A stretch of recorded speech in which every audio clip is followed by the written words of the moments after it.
بیا دنیای موازی رو در نظر بگیریم که قرار نبود با دیوونه بازی تو اینستاگرام به جایی برسیم. داروساز تو داروخونه خودش یه کاندوم رو آب کردن بالای سرش که میگن فکته. تو 10 ثانیه اینا رو بگو، مثلا اون یکم داروساز طفلی دختره، اگر نه اینو کاندوم رو میتره کنه آب میریزه رو صورت. این یه نمونهشه. این بدبخت دکتر داروسازه، این داروخونه خودشه، این قرار بود بشینه اینجا مثلا لیست دار بره تو اینترنت هر روز سرچشو بکنه، درس خونه. این چرا باید بشینه کاندوم رو سرش بتره کنه؟ خب کسایی رو میشناسم که تستر غذا ولی مثلا فوق لیسانس فلان دارن، چرا باید تا اینجا مثلا مرغ بکنی تو حلقت به خاطر اینکه وایرال بشه؟ خب. من هر چی تو اینستاگرام میبینم از یکی در میون این ریل هایی که من میبینم طرف میخواد منو پول دارم بکنه. آیا شما تا حالا دیدی مثلا مارک زاکربرگ بیاد توی ماشینش بشین از فرمون ماشینش برای شما استوری بگیره؟ اصلا برند لباسشو دیدید؟ برام مهم نیست تو کی هستی، تو چه کار کردی تا الان. اگه از دید من اشتباهی کردی، من یه رسانه‌ای دارم که میام حرفشو میزنم. حالا تو میتونی تو رسانه خودت جوابمو بدی، تو اگه رپری میتونی دیسم کنی، تو اگر نقاشی میتونی دماغ منو گنده بکشی، نمیدونم هر کاری تو دوست داری در قالب خودت بکن. رسانه‌ای که دست منه، من کار خودم انجام میدم، سانسور نمیکنم.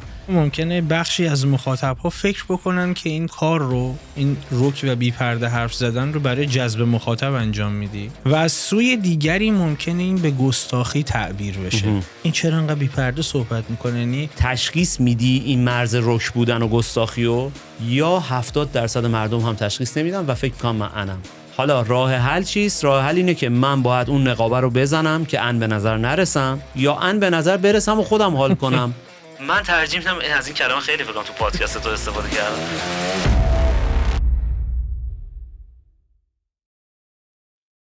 همیشه میزبان بودی، حالا یه بارم بشین رو صندلی. همیشه پر حرف بودم، این بار قراره بیشتر ساکت بشم. فکر نمی‌کنم. آره بعید، از من بعیده.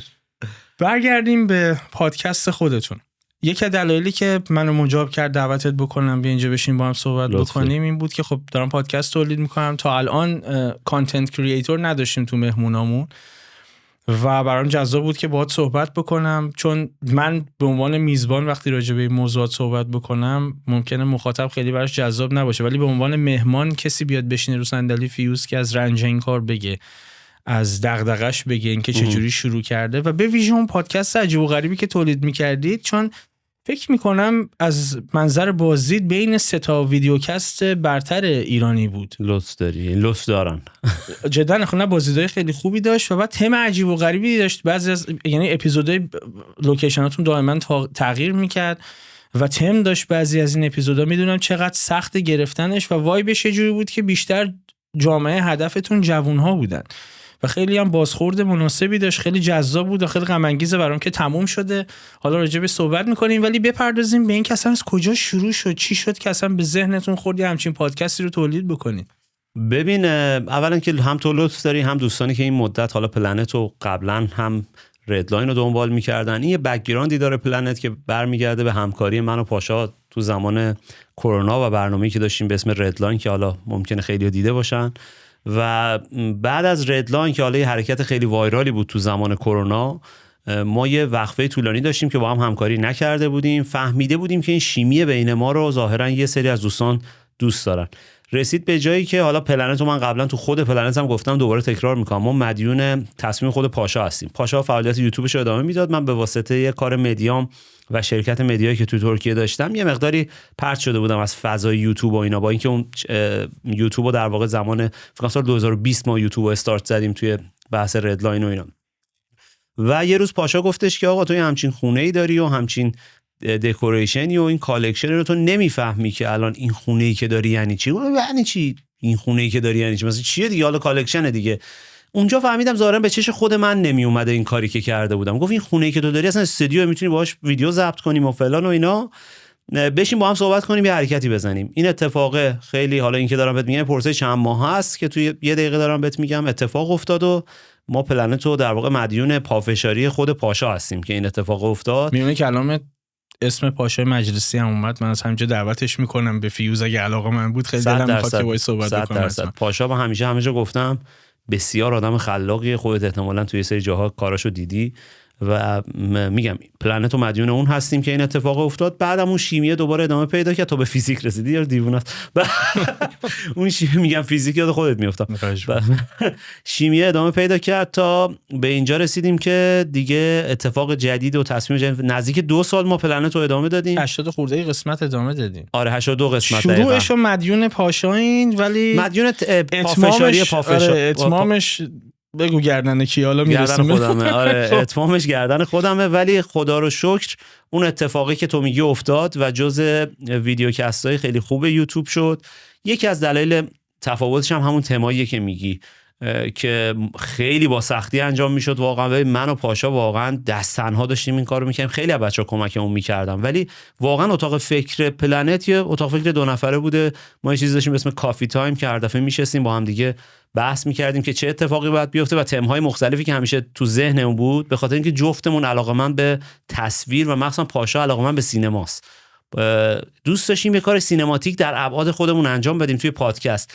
نمونه فارسیشو ما ندیده بودیم، حداقل کسی پادکست ویدیویی ایرانی با تم درست بکنه. چیز جدیدی بود اصلا کلا، یعنی شاید خیلی هم باب نبود این اتفاقه، ولی افتاد و خیلی هم جواب داد. چیزایی که تو سرمون بود و پیاده می‌کردیم دیگه. مثلا ممکن بود 2 هفته قبل یه فیلم هندی دیده بودیم، مثلا احساس می‌کردیم ما میتونیم وارد اون کاراکتره بشیم و تو اون اپیزود استثناءً در مورد اون قضیه صحبت کنیم، یا اگه در مورد موزیکه میتونیم کاراکترامون رو شبیه اون کنیم و تو اون اپیزود در مورد اون 2 نفر آدم موزیسین صحبت بکنیم، یه دینی رو ادا بکنیم نسبت به اون جامعه مخاطب اون موزیک. این شکلی بود که دیگه پلنت اتفاق افتاد و الان هم این شکلیه که داره تموم میشه.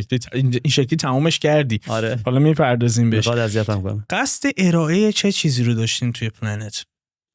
ببین این شکلی بود که من و پاشا بعد از ردلاین هر جا تو جمعی میشستیم، حرفایی که میزدیم احساس میکردیم که برای اون جمع جذابه. مثلا یه جامعه مخاطب 8 نفره که توی دوره همیان، سوال جواب میکردیم، یه سری بحثا رو پیش مینداختیم که ادامه پیدا میکرد. بعد گفتیم خب این میتونه خودش نماینده جمع 800 نفره باشه به جای 80 نفره یا 8000 نفره. و همین اتفاق هم افتاد. یعنی بچه‌ای که پلنت میدیدن همه اینجوری بودن که آقا تو خودت حالا شاید این تجربه رو توی کامنت ها و دایرکت ها داشتی، مثلا طرف میگه آقا من حالا سرطان داشتم، مثلا توی مدت مبارزه با سرطانم تنها چیزی که حالم خوب میکرده پلنت بوده. ببین خیلی وقتا یه کامنت این شعار نیست، بیشتر از هر پولی تو زندگیت بهت لذت میده، بیشتر از هر درآمدی تو زندگیت بهت لذت میده. و ما خیلی از این کامنت ها و دایرکت ها میگرفتیم که یکی میگفت آقا من مثلا پدرم فوت کرده تو 1 ماه گذشته، مثلا داشتم فقط با پلنت حال خودم خوب کردم. خیلی حس خوبی بود. حالا اینکه چه اتفاقی میافتاد که تو خوشت میومد که داشتی نگاه میکردی و میگن از دل هرچه برایت به دل میشینه، واقعا همون شکلی بود. من و پاشا همون حرفایی که همه جا میزدیم و تو پلنت میزدیم و به دل مردم میشست. این اتفاقی بود. اصلا نمیخوام برات پیچیده‌اش کنم بگم ما سالها فکر کرده بودیم که اصلا همچین چیزی نیست. اون سوالمه که سناریو مینوشتید برای هر قسمت؟ نه به هیچ عنوان. ما برای اپیزودهایی که تمدار بود میدونید که 3 دسته بود دیگه، سوشال که مردم توش حضور داشتن که این اواخر اتفاق افتاد، کلاسیک که همون حالت کلاسیک داستان بود 2 نفری میشستیم حرف میزدیم، و تمداره که خب برای اون تیکه اینترو و آوتروش یه سناریوی نصف نیمه نوشته میشد حالا با توجه به مهمون برنامه.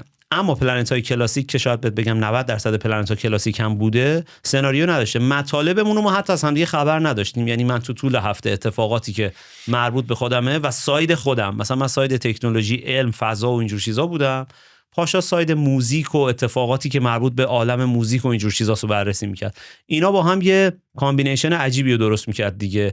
یهو بعد ترانزیشن نداشت. از همه جالبتر اینه، یعنی مثلا من داشتم در مورد آرتمیس، حالا خیلی معروفه، من در مورد آرتمیس داشتم صحبت میکردم، موشک مثلا فلان صحبت میکردم، یهو پاشا مثلا میرفت تو سپرخلسه. خب بعد ما هیچ وقت ترانزیشن پادکستی که از آرتمیس بری تو سپرخلسه نداشتیم. میدونید میگم این برای بیننده به نظر جالب رسیده بود، چون اگه دقت کنی تو دوره همیای این اتفاقا میفته. تو الان در مورد قیمت دلار صحبت میکنی، یهو از اون طرفی که مثلا کلاه قرمزی رو بندازه وسط، دلار وصل میشه به کلاه قرمزی و تو پلنت همین اتفاق میفته. خب مسئله اینه که وقتی جلو دوربینی این کار مشکل به نظر میرسه. آره. ولی خلاقیت اونجایی رخ میده که کانتنت شما خیلی وایب صمیمی داشت. یعنی اگر کسی میدید متوجه این نمیشد که واقعا خلاقیتی پشتشه و شما ترانزیشنی درست کردید براش که از فلان جا به الان جا برسید، سناریو داره یا نه. دقیقاً و این نداشت دیگه. خیلی فی‌البداهه پیش میرفت و این جذابش میکنه دیگه، مخاطب باش ارتباط برقرار میکنه و نسل جوان میدیدن شما رو. آیا به این فکر هم افتادید که از این پلتفرمی که درست کردید که نسخه‌ای هم نداشت؟ آره. یعنی تا قبل از اون من ندیده بودم ویکست گفتگو محوری، البته ویدیو پادکست گفتگو محور که نمیتونم بگم اینترویو، ولی به هر حال ویدیو پادکست بود و نسخه بدلی نداشت تا اون موقع و شما هم بدل نسخه دیگری نبودید، ابتدایی بودید که اینجوری صحبت میکردید. و سوالم اینه که از کجا به این نتیجه رسیدید که از این پلتفرم، و آیا اصلا به این نتیجه رسیدید که از این پلتفرم میشه استفاده کرد برای اینکه مقدار آگاهی اجتماعی داد؟ 100%. ببین در مورد خیلی از موضوع اجتماعی صحبت می‌کردیم، مخصوصا موضوع اجتماعی هفته گذشتهش، به خاطر اینکه ویکلی بود برنامه ما دیگه، هر هفته پخش میشد و خیلی مواقع تقریبا برای کامیونیتی ایرانی تقریبا 90% مواقع تو هفته قبلش اتفاق عجیبی افتاده بود. خب ما کامنت خودمونو همون جوری که بازم تاکید می‌کنم توی دوره همی میدادیم اونجا میدادیم و این به خاطر همین به دل اون آدم شاید میشه، به خاطر اینکه بهش فکر نمی کردیم. حقیقتا من اون جمله‌ای که پاشا اون لحظه میگفت من که نمیدونستم چی میخواد بگه، واقعا کامنت زنده و ارگانیک خودمو بهش میدادم و این اتفاق ظاهرا باحال شده بود دیگه. بذار راحتت کنم، ما به نمایندگی از یه سری آدم‌هایی که یه شرایطی حالا توی موقعیت خاصی نداشتن حرف‌هایی میزدیم که اون حرفای دل خودشون بود. یعنی طرف تو نروژ مثلا دانشجو بود، یه کامیونیتی ایرانی الان برای خودش نداشت. روزی که پلنت ساعت 8 شب ایران پخش میشد اون احساس میکرد تو اون دوره همیه نشسته. این اتفاقی بود که براشون میافتاد. سعی می‌کردید نمایندگیش بکنید تو اون گفتگو دیگه. تلاشی نکردیم، اتفاق افتاد دیگه. میفته دیگه، ارگانیک میفته وقتی که اون افتاد. دغدغه رو مطرح می‌کنید اتفاقا میفته دیگه. دقیقاً. چالشاتون چی بود برای تولیدش؟ چالش که خیلی زیاد بوده. ببین پلنت‌های تمدار خب درد سرساز بود تولیدش، به خاطر اینکه احتیاج به لباس داشت، گریم خاص داشت. دمشون گرم همه بچه‌ها، خیلی من همیشه ازشون تشکر کردم. تیم تصویر، تیم گریم، تیم لباس، همه همیشه به ما کمک کردن تو این مسیر. بزرگترین چالشش این بود که البته برای ما لذت بخش بود، این بود که ما موظف بودیم تقریبا نزدیک 2 سال بدونیم که هر چهارشنبه ما باید پلنت ضبط کنیم. تو هر برنامه تو زندگی داشتی، یعنی بارها شده ممکنه من دندون پزشکیمو جابجا کردم به خاطر اینکه امروز باید برنامه ضبط کنم. پاشا حتی رفته ایران، ما از ایران با ویدیو کال برنامه رو ضبط کردیم به خاطر اینکه اون مخاطب روز جمعه اون برنامه رو اون ساعت از دست نده. این بزرگترین چالش ما بود. بقیه‌اش همش لذت بوده. هر چی بهت بگم چرت و پرت بهت گفتم. و هدفتون این بود که یعنی تو ژانر سرگرم کنندگی باشه دیگه، یعنی اینترتین می‌کردید قاعدتاً. و در لوای اون تو لایه‌های پایین‌ترش سعی می‌کردید مسائل اجتماعی رو مطرح بکنید. یه خوردم علمی حتی. آره. دیدمش. حالا میرسیم به اون آره. بخشش که اصلا اون بیشتر تمایلات شخصی خودت. آره. سوالم اینه که وقتی اینجوری شروع می‌کنید بدون سانسور، چون مثلا مخاطب من عادت کرده که منو خیلی اتو کشیده جلوی دوربین ببینه و گفتگوهام رو بدونه که خب احتمالاً از چه سبکی پیروی میکنه و اینا. و خب من شروع کردم به دیدن پلنت خودم، متوجه شدم که این از اون ماجراها نیست. 2 نفر میشینن و من اپیزودی از شما دیدم که ممکنه برای مخاطب عجیب به نظر بیاد که البته این نسخه خارجی داره. شما مست بودید و داشتید صحبت میکردید. آره. این میگم نمونه خارجی داره. یه کانالی هست تو یوتیوب، اگه پیدا بکننش مخاطب خیلی جالبه.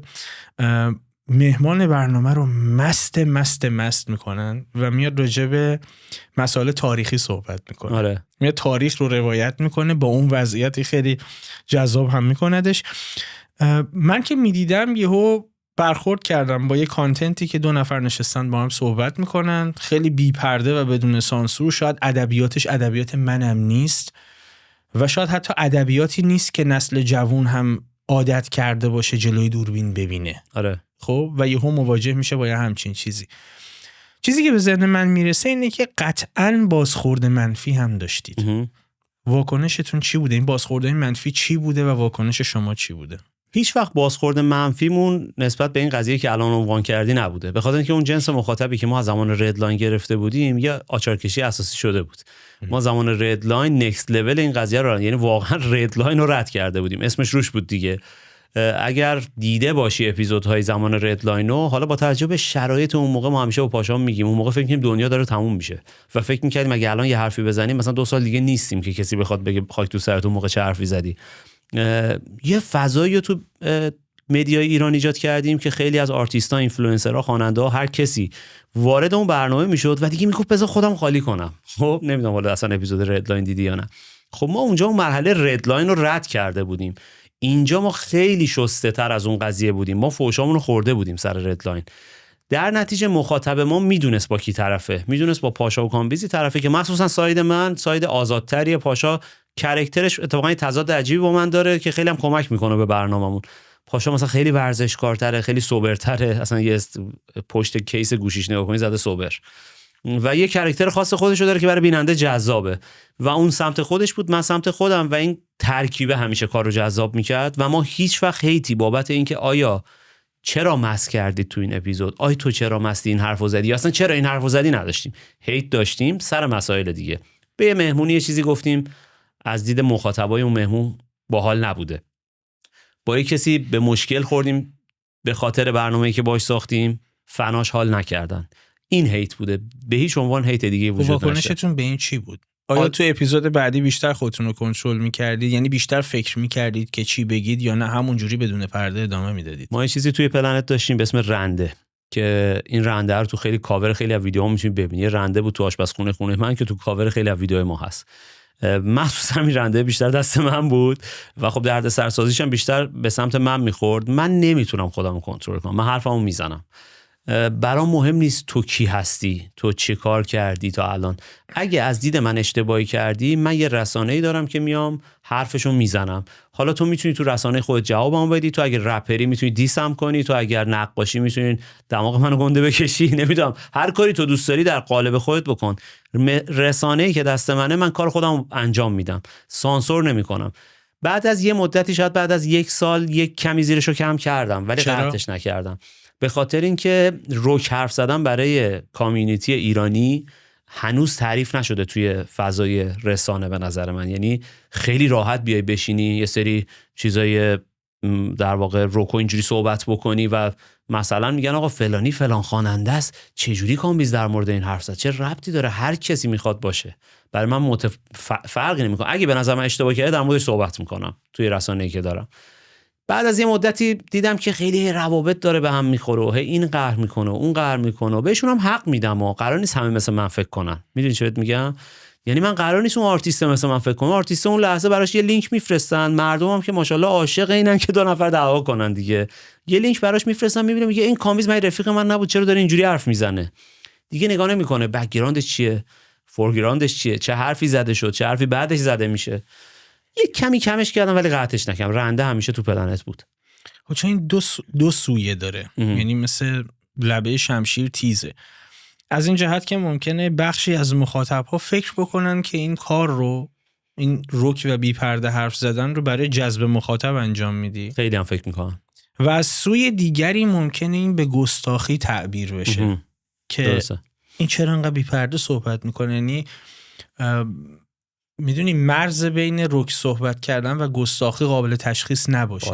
اینو چجوری کنترل میکردی؟ تو اولین نفری هستی که به یک نکته‌ای داری اشاره میکنی که من میخوام برای اولین بار یه چیزی رو بگم. من این همه سال تو پادکست خودمون همه جا صحبت کردم، اینو اولین بار میگم به خاطر اینکه سوال تو منو میرسونه به این جوابه که اینو بهت بگم.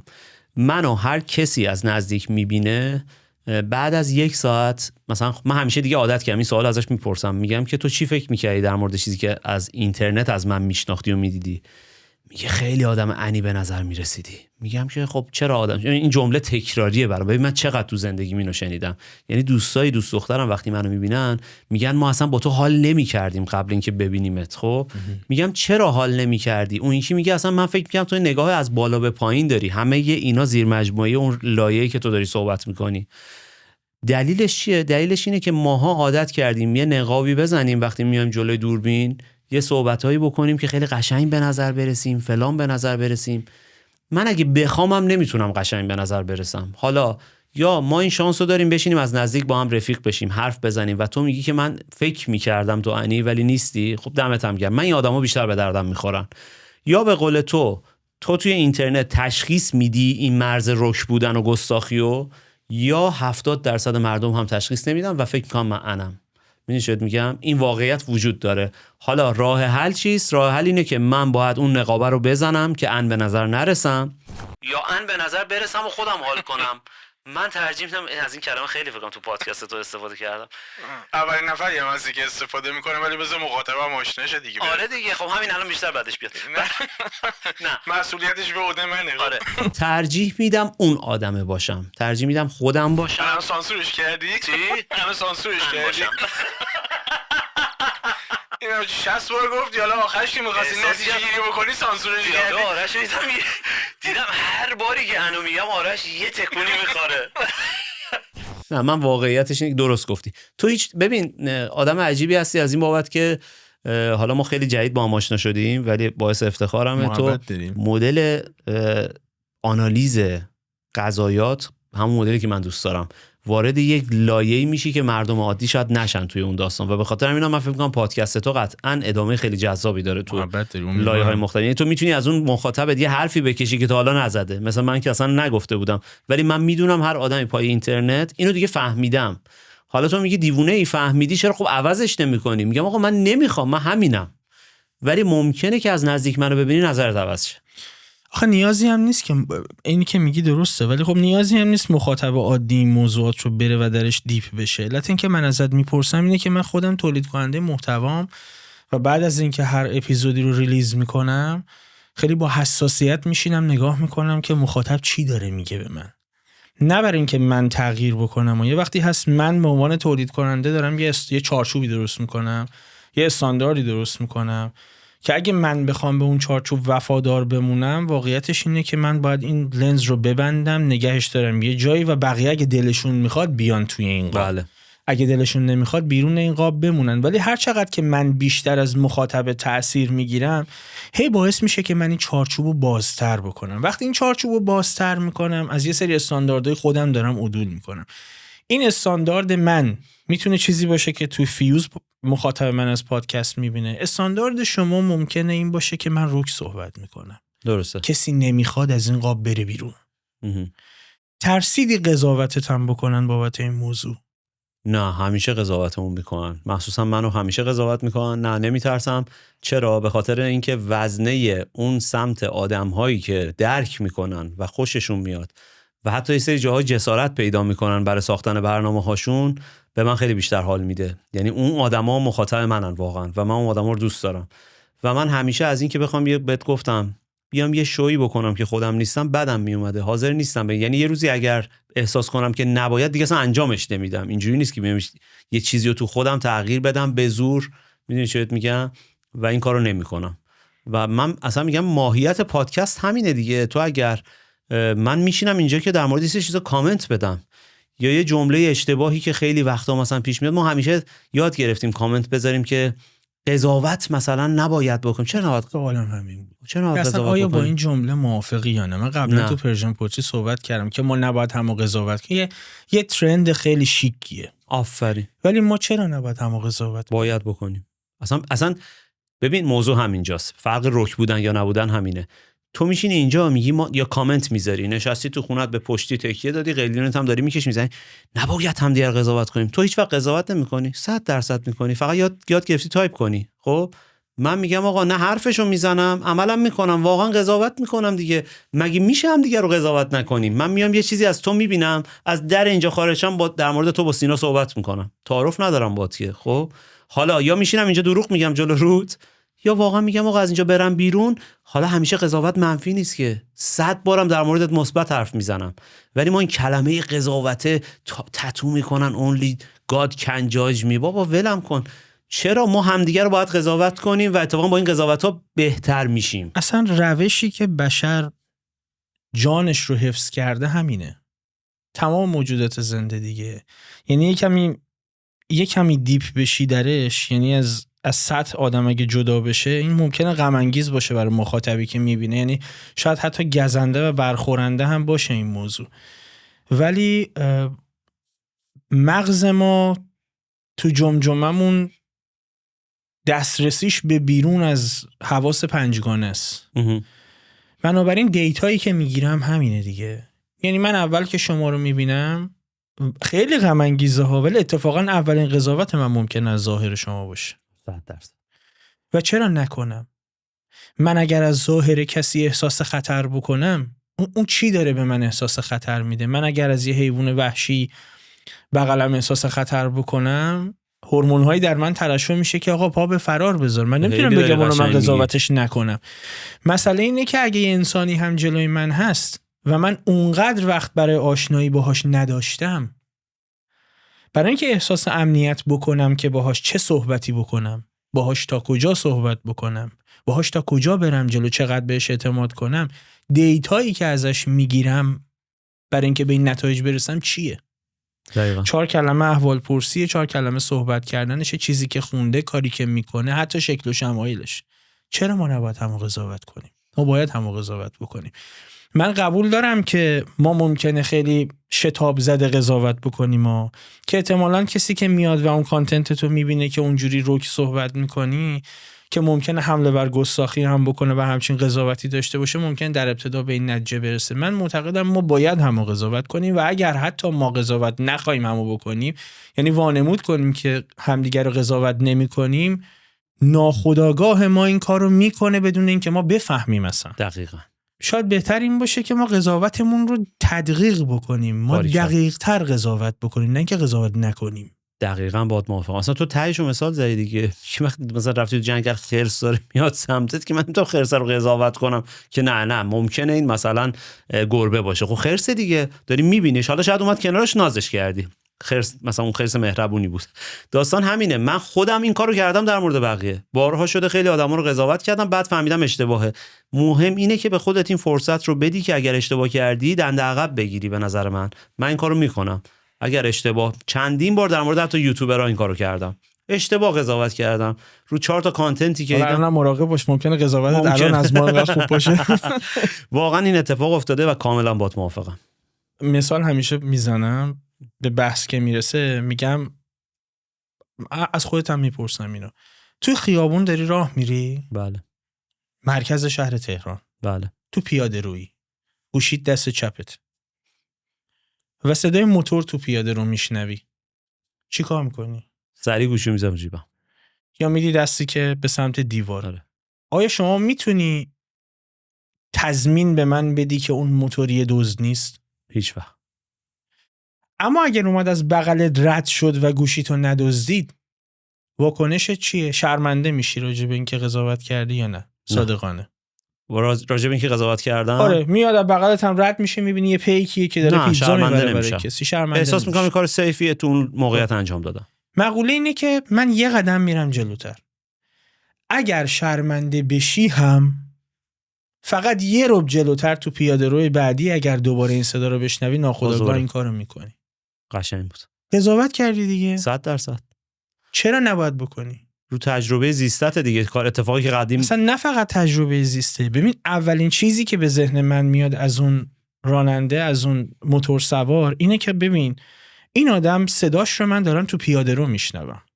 یک، پیاده رو جای موتور نیست. بله. پس همه این اتفاقاتی که میگم تو ناخودآگاه ما در کسری از ثانیه میفته. این آدم قانون شکنه. دقیقاً.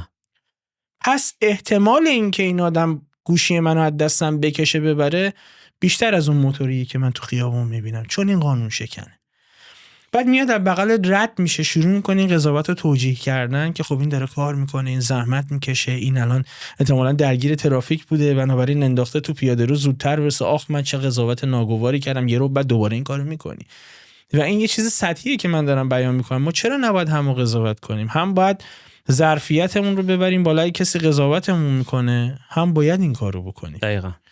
برای خود من سخته کنار اومدن با این موضوع. یعنی پیش اومده برام که شروع کردم مثلا به تحلیل شعر و قضاوت هم دیدم و برای من اولش سخت بود. کسی که تولید کننده محتواست اینو بهتر درک میکنه. بنابراین شما هم با بازخورد منفی مواجه شدی. زیاد. و کنار اومدی باش. 100%. جوابم میدادی؟ من آدمی هم که جواب میدم. آره. مثلا پاشا تو این مورد با من متفاوته. پاشا معمولا نه جواب میده و نه خیلی سعی میکنه بخونه که جواب میده.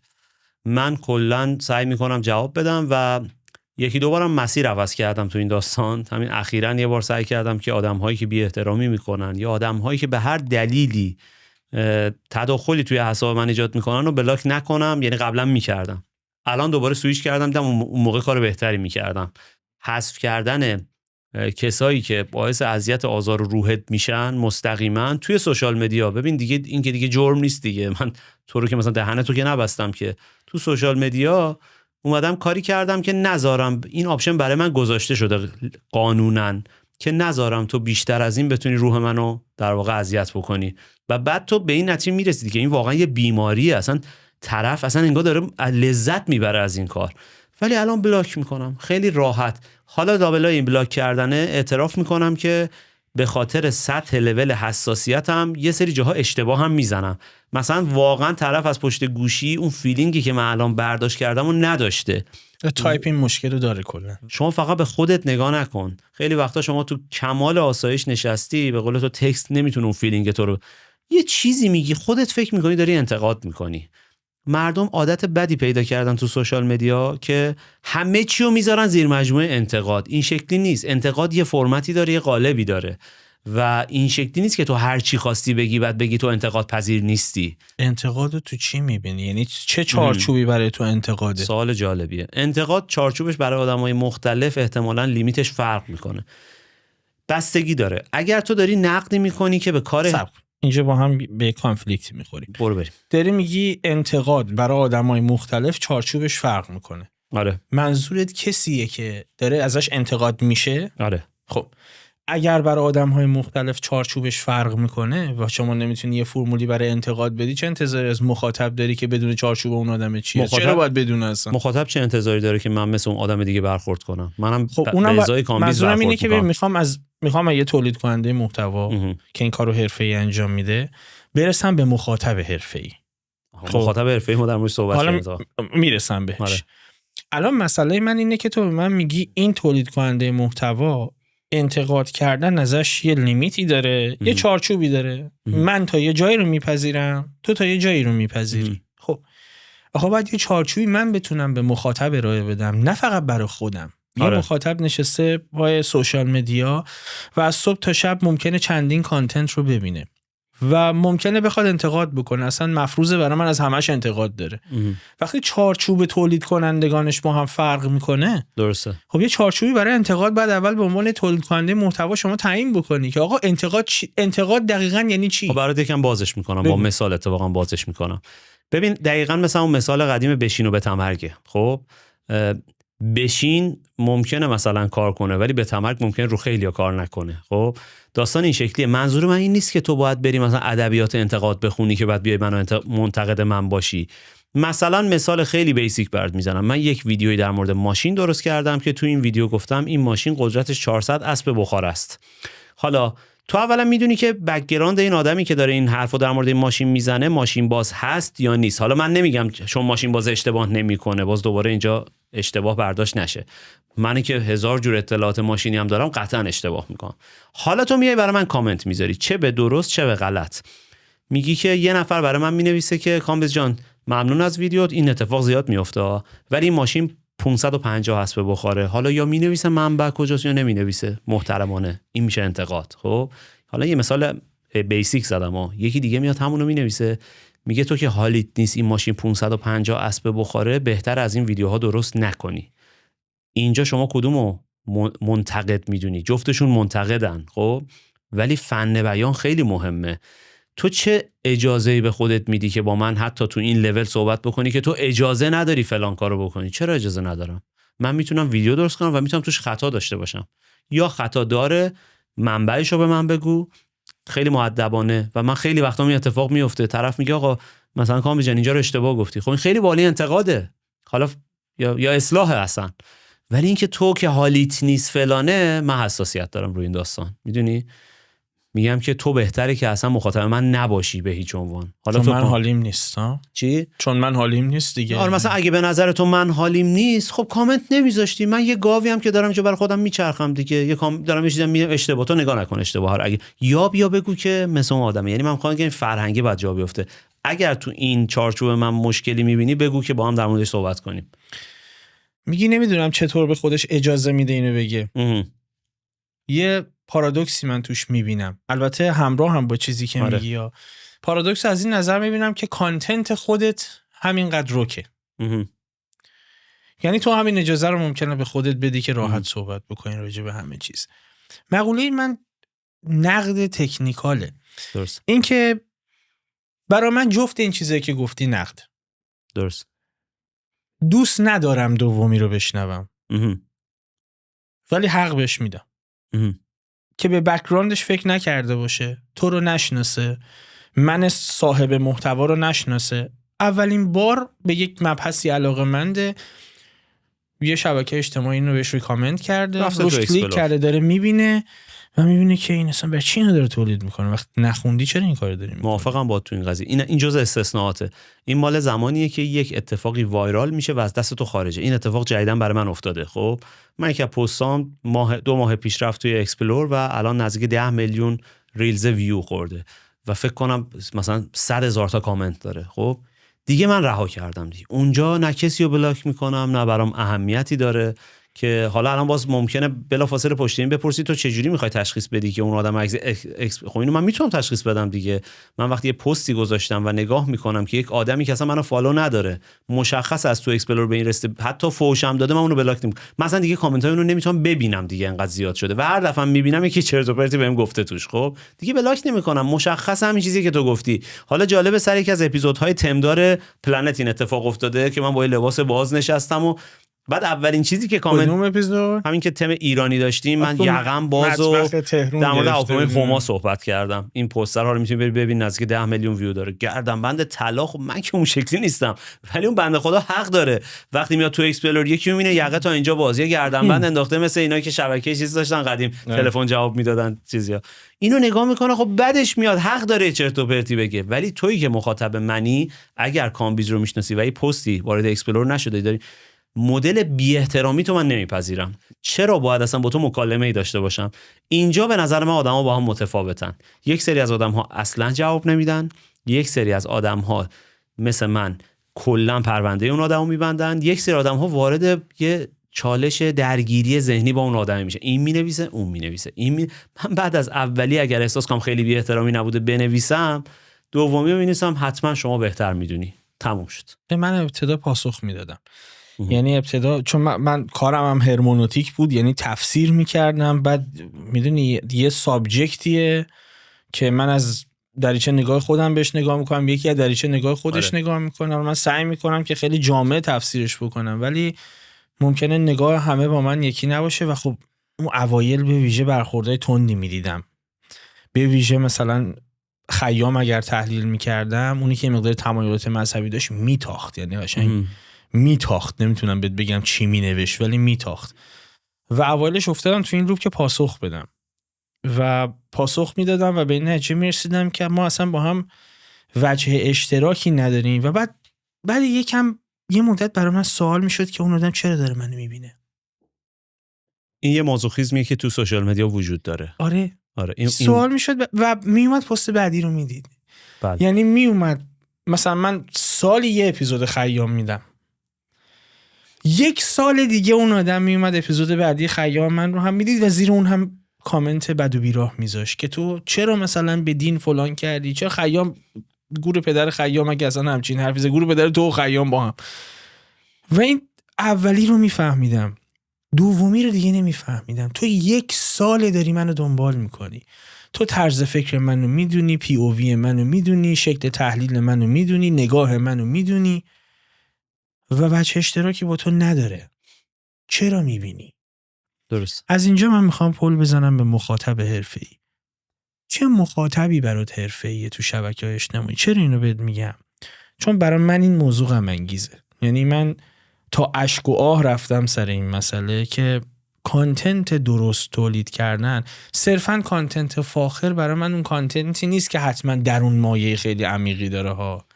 خیلی نمیخوام پرتم تراخ صحبت بکنم بگم فلان کانتنت خیلی کانتنت فاخریه چون درون مایش فلان چیزه. نه، یه کانتنتی که براش یعنی یه ایده مشخصی داره، یه ویژن مشخصی داره، مثلا میخواد اینترتین کنه مخاطبشو، کانتنت سرگرمی اگر این کار رو با کیفیت و درست انجام بده و به سخیف بودن نرسه، سخیف بودن هم برای من تعریف داره ها. آره. یعنی هیچ چی به مخاطبش ارائه نده به غیر از خنده. اونو من نمیفهمم که یعنی چی، چون در قالب خنده هم شما میتونی چیزی ارائه بدی. اگه به اونجا نرسه و به کانتنت فکر شده باشه، برای زحمت کشیده شده باشه، جدی بهش فکر شده باشه، برای من کانتنت ارزشمندیه، چون میدونم اون آدم وقت گذاشته، فکر کرده بابت این کار. مخاطب حرفه‌ای کی میدونیش؟ یعنی چه کسی رو مخاطب حرفه‌ای میدونی؟ چون من میام شبکه‌های اجتماعی رو نگاه میکنم، میبینم فلان اینفلوئنسر چند میلیون مخاطب داره و من میرم میشینم این اینستاگرام رو بالا پایین میکنم، این شبکه اجتماعی عجیبو، ساعتها هم وقت بذارم، من هیچی دستگیرم نمیشه از این آدم. این چی کار داره میکنه؟ درست. چی داره ارائه میده و مخاطب داره و ممکنه با همون آدم من مخاطب مشترک داشته باشم. اصلا چطور ممکنه؟ ببین من یه پرانتزی هم مربوط به بحث قبلی باز کنم، البته به همین بحث ربط داره. یه تم خودخواهی هم تو سیستم اخلاقی من وجود داره، اینو من ندیده نمیگیرمش. منی که بلاک میکنم که نبینم، یه خودخواهی توشه. تو شاید واقعا بهت گفتم اون لحظه اون اتکی که زدی اونقدری که من فکر کردم سنگین نبوده، ولی من به اندازه خودم با این پلتفرمی که دستمه حق دارم که اجازه ندم که آدم‌ها از یه لیمیتی تو ذهن من رد بشن. خب اینو حق خودم میدونم. حالا تو میخوای باز فکر کنم من آدم انیم، تو میخوای فکر کنم من آدم اشتباهیم، تکون نخوردم این واقعا از اینجا به بعد دیگه برام اهمیتی نداره. تو میخوای فکر کن خودخواهم، آره معلومه که خودخواهم، من باید خودمو بخوام که بتونم چیز جدیدی تولید بکنم. من اگه بخوام هر دقیقه دغدغه کلکل کردن با مردمو داشته باشم، تا یک جایی امکان پذیره. پستی که 100,000 تا کامنت داره، مگه من میتونم با تک تک شما کلکل کنم که دلیل این باز بودن یقه من تم پلنت هست و پلنت لینکش در بایو هست؟ نه آقا نمیشه، تو فوش بده. خب اون جای دیگه که تو داری میگی، من یکی از مشکلاتی که دارم، حالا برسیم به مخاطب حرفه‌ای، من با آدمایی که فاز مچگیری و خبره بازی در میان خیلی مشکل دارم. مثال برات بزنم، همین چند روز گذشته خیلی پیش اومده. من یه سری مجموعه ویدیوهای شروع کردم به تولید به اسم 1 دقیقه با فلان تو اینستاگرام. مثلا میام میگم 1 دقیقه با مثلا هواپیمای ایرباس AC-180. خیلی مشخصه هر آدم عاقلی اون ویدیو رو ببینه، من این دیتا رو که من تو کارخونه، نه بابام ایرباس کار میکرده، نه خودم صاحب ایرباسم، نه مهندس ایرباسم، من اطلاعات رو از یک سورس دیگه برداشتم، ترجمه کردم، ویدیوها رو سرجم کردم از منابع مختلف و 1 دقیقه چکیده دارم به تو میدم. حالا مخاطب کامنت چی میذاره؟ واردم هستا، معلومه حتی ممکنه خلبان باشه. خب میاد مینویسه که مثلا زحمت کشیدی، اینها ترجمه ای از مطالب پیج فلانه، نمیدونم حداقل از سورسش نام می آوردی فلان. شروع میکنه مثلا با یه لحنی که تو میتونی لحنه رو اون پشت ببینی که زحمت کشیدی خودش یعنی بقیه راهو اونجوری بخون. خب من چی به این آدم باید بگم؟ معلومه تو واقعا فکر کردی مثلا قاتل دستگیر کردی، خب معلومه که من از یه جای دیگه برداشتم، مثلا احتیاجی نیست تو اینو بگی. مهم اینه که تو با این کامنتت کمکی به من که نمی‌کنی، هیچی، داری آدم‌ها رو ناامید می‌کنی. اگر من این کارو کردم، به نظر خود شخص من بهتر از اینه که برم باد کانکت تو دیت بهتر کنم، حداقل به قول تو هیچ چیزی اضافه نکنم. اونم برای یک سنی و یه اینترتینمنتی لازمه حتما. خب من جدیداً به این نتیجه رسیدم. تو الان گفتی من اونو نمی‌فهمم، من میگم من اونم فهمیدم. مالی رنجیه، مالی سنیه، مالی کار خودشه. ترای نات تو لاف مال خودشه، باید انجام بشه. من قدیم میگفتم آقا یعنی چی، الان میگم نه آقا هست دیگه، باید باشه لابد. خب چقدر آره اصلا ببین در مورد این میشه سالها صحبت کرد. چقدر آخه متاسفانه هست و متاسفانه یا خوشبختانه مخاطب خودشو داره. من همون برای همین میخوام به مخاطب حرفه‌ای برسم. ببین من رو کامنت مردم کار کردم، ظرفیت خودم رو نسبت به مثلا انتقاد بردم بالا، اینکه همه قرار نیست یه مدل فکر کنن، اینکه دغدغه‌های اجتماعی همه یه مدل نیست، اینکه اصلا چرا ما همه باید به کنه هستی بشینیم فکر بکنیم، خب ما قرار بشینیم لذت ببریم از زندگی. همه اینا رو درک میکنم، ولی هنوز واقعا من نتونستم با این موضوع کنار بیام که ببین غم انگیزه اینا که ریاکشن به یک موسیقی بیشتر از خود اون موسیقی ویو بخوره. آره یه دلیلی داره. یه بار پاشا خوب جواب منو داد، ببخشید حالا تو من جملت ممکنه ادامه داشته باشه. میدونی چی گفت در مورد همین؟ منم همیشه تعجب میکنم. من از خندیدن به ویدیوی خنده‌دار که میشه همون در واقع try not to laugh یا مثلا ریاکشن های به ویدیوهای فان اینستاگرام، هیچ وقت درک نمی‌کردم اینو. میگفتم خدایا خب من خودم میبینم میخندم، چرا باید به خنده تو بخندم؟ خب برای من شخصا مثل تو هیچ توجیهی نداشت، تا اینکه یه روز مثلا پاشا یه سری از دوستای دیگه‌مون که قبولشون دارم از لحاظ کانتنت کرییتینگ بهم جمله گفتن ببین اون آدمه تو جای اون نیستی، اون احساس میکنه اگه این موزیکو مثل ریاکشنی که تو گفتی داره با اون آدم گوش میده، احساس میکنه با دوستش داره گوش میده. کامبیز اون آدمه حتما به اندازه تو مستقل نیست تو زندگیش که بخواد بگه من یه موزیکو تو تنهایی تو ماشین میذارم زیر بارون عشق میکنم. اون نداره این طرز تفکر رو. اون وقتی ریاکشن یه آدم دیگر رو میبینه احساس میکنه با رفیقش داره اون موزیک رو گوش میده. ترای نات تو لاف هم همینطوریه، یا ریاکت به ویدیوهای فان اینستاگرام همینه. واقعا وقتی به عمق قضیه نگاه میکنی پوچترین مدل کانتنت سازی یوتیوب الان که تو ویدیوی یه کسی دیگر رو بذاری بهش بخندی و من تو رو نگاه کنم که داری به اون میخندی. خب در مورد گیمینگ هم الان همینه. اصلا من تا یه زمانی درک نمی‌کردم که استریم کردن یه گیم یعنی چی. من بشینم بازی یکی دیگر رو نگاه کنم، خب خودم بازی میکنم. بعد که با جنریشن جدید بیشتر ارتباط برقرار کردم و صحبت کردم، به هر حال من و تو هم تو یک نسلیم تقریبا، فهمیدم که آقا نسل پیرمردا به حساب میاد دیگه. آفرین عوض شده، شرایط اون شکلی نیست. نه قبول دارم اینو. آره. اینو قبول دارم و من قضاوت دارم نسبت به کسی که اینها رو نگاه میکنه ها. این طبیعیه، منم دارم قضاوت دارم. قضاوتم قضاوت منفیه بدون رو درواسی، هیچ اشکالی نداره، چون عدد عجیبیه. من وقتی میرم میشینم میبینم یه یوتیوبر try not to laugh درست میکنه و ویدیو یکی دیگر رو میذاره و کاملا یه شو مضحکه برای من، چون اون ویدیو رو قبلا دیده و بعد سعی میکنه حالا بهش نخنده و اصلا دیگه دیدی دیگه چه ماجراهایی است و اون ویدیو 500,000 تا ویو میخوره و من قضاوت منفی نسبت به آدم‌هایی که اون رو دیدن دارم، ولی خیلی عمیق نیست. یعنی خیلی قضاوت تیزی نیست. قضاوتم نسبت به اون جامعه تغییر میکنه. من قبول دارم که نسل عوض شده، ولی این که نسل عوض شده، این که جنریشن زی فلان چیزو دوست داره و خب نگاهش یه جور دیگه است، دلیل نیست که حتما درست باشه. کاملا موافقم. همین جنریشن زی رو شما وقتی چک میکنی، آمار چک میکنی، نه فقط در ایران، در تمام جهان مسئولیت پذیریشون به شدت پایینه. بله. بلند مدت سر هیچ شغلی نمیتونن بمونن و این برای این نیست که خیلی بلند پروازی دارن و برای این که تکلیف نمیدونن، برای این که عمیق نمیشن، تو هیچی عمیق نمیشن و جهان مصرفی رو، یعنی جهانی که درش فقط شما یکی از ارزش‌هات میزان مصرفت رو پذیرفتن، اینا نقد بهش وارده. خب حالا من این سوالی از تو دارم، داری درست میگی و کاملا من ساید تو هم، ولی یه باگی این وسط وجود داره. چون این چیزی که داری میگی دغدغه همیشه من هست. مثال همین دیشب من با دوست دخترم یه ویدیویی تو یوتیوب باز کردیم، تو راه داشتم به سینا میگفتم که با بات کانکت دیتینگ توی ایران بود این ویدیو. مثلا تو خود دیگه این ژانر رو معرفیش اصلا نکنی. حالا میخوام اینو بهت بگم، اصلا من چهره این آدمو تا حالا ندیده بودم. این کسی که این ویدیو رو ساخته بود، دخترایی که اونجا بودن، پسرایی که یه دیتینگی بود که با بات کانکت میزدن هم دیگه رو میترکوندن. 1.7 میلیون ویو داشت. من یه لحظه برگشتم به مهیا گفتم که مهیا این شاید مساوی کل کانتنت های سال گذشته منه، همین یه دونه ویدیو که به قول تو توش هیچی وجود نداره. بعد سر یه دوراهی عجیبی گیر میکنم تو ذهنم، باید به این آدمه گیر بدم، به اون مخاطبه گیر بدم، به اون 1.7 میلیون، یا شاید نباید گیر بدم. هی گیر میکنم و من از توی سوالی دارم.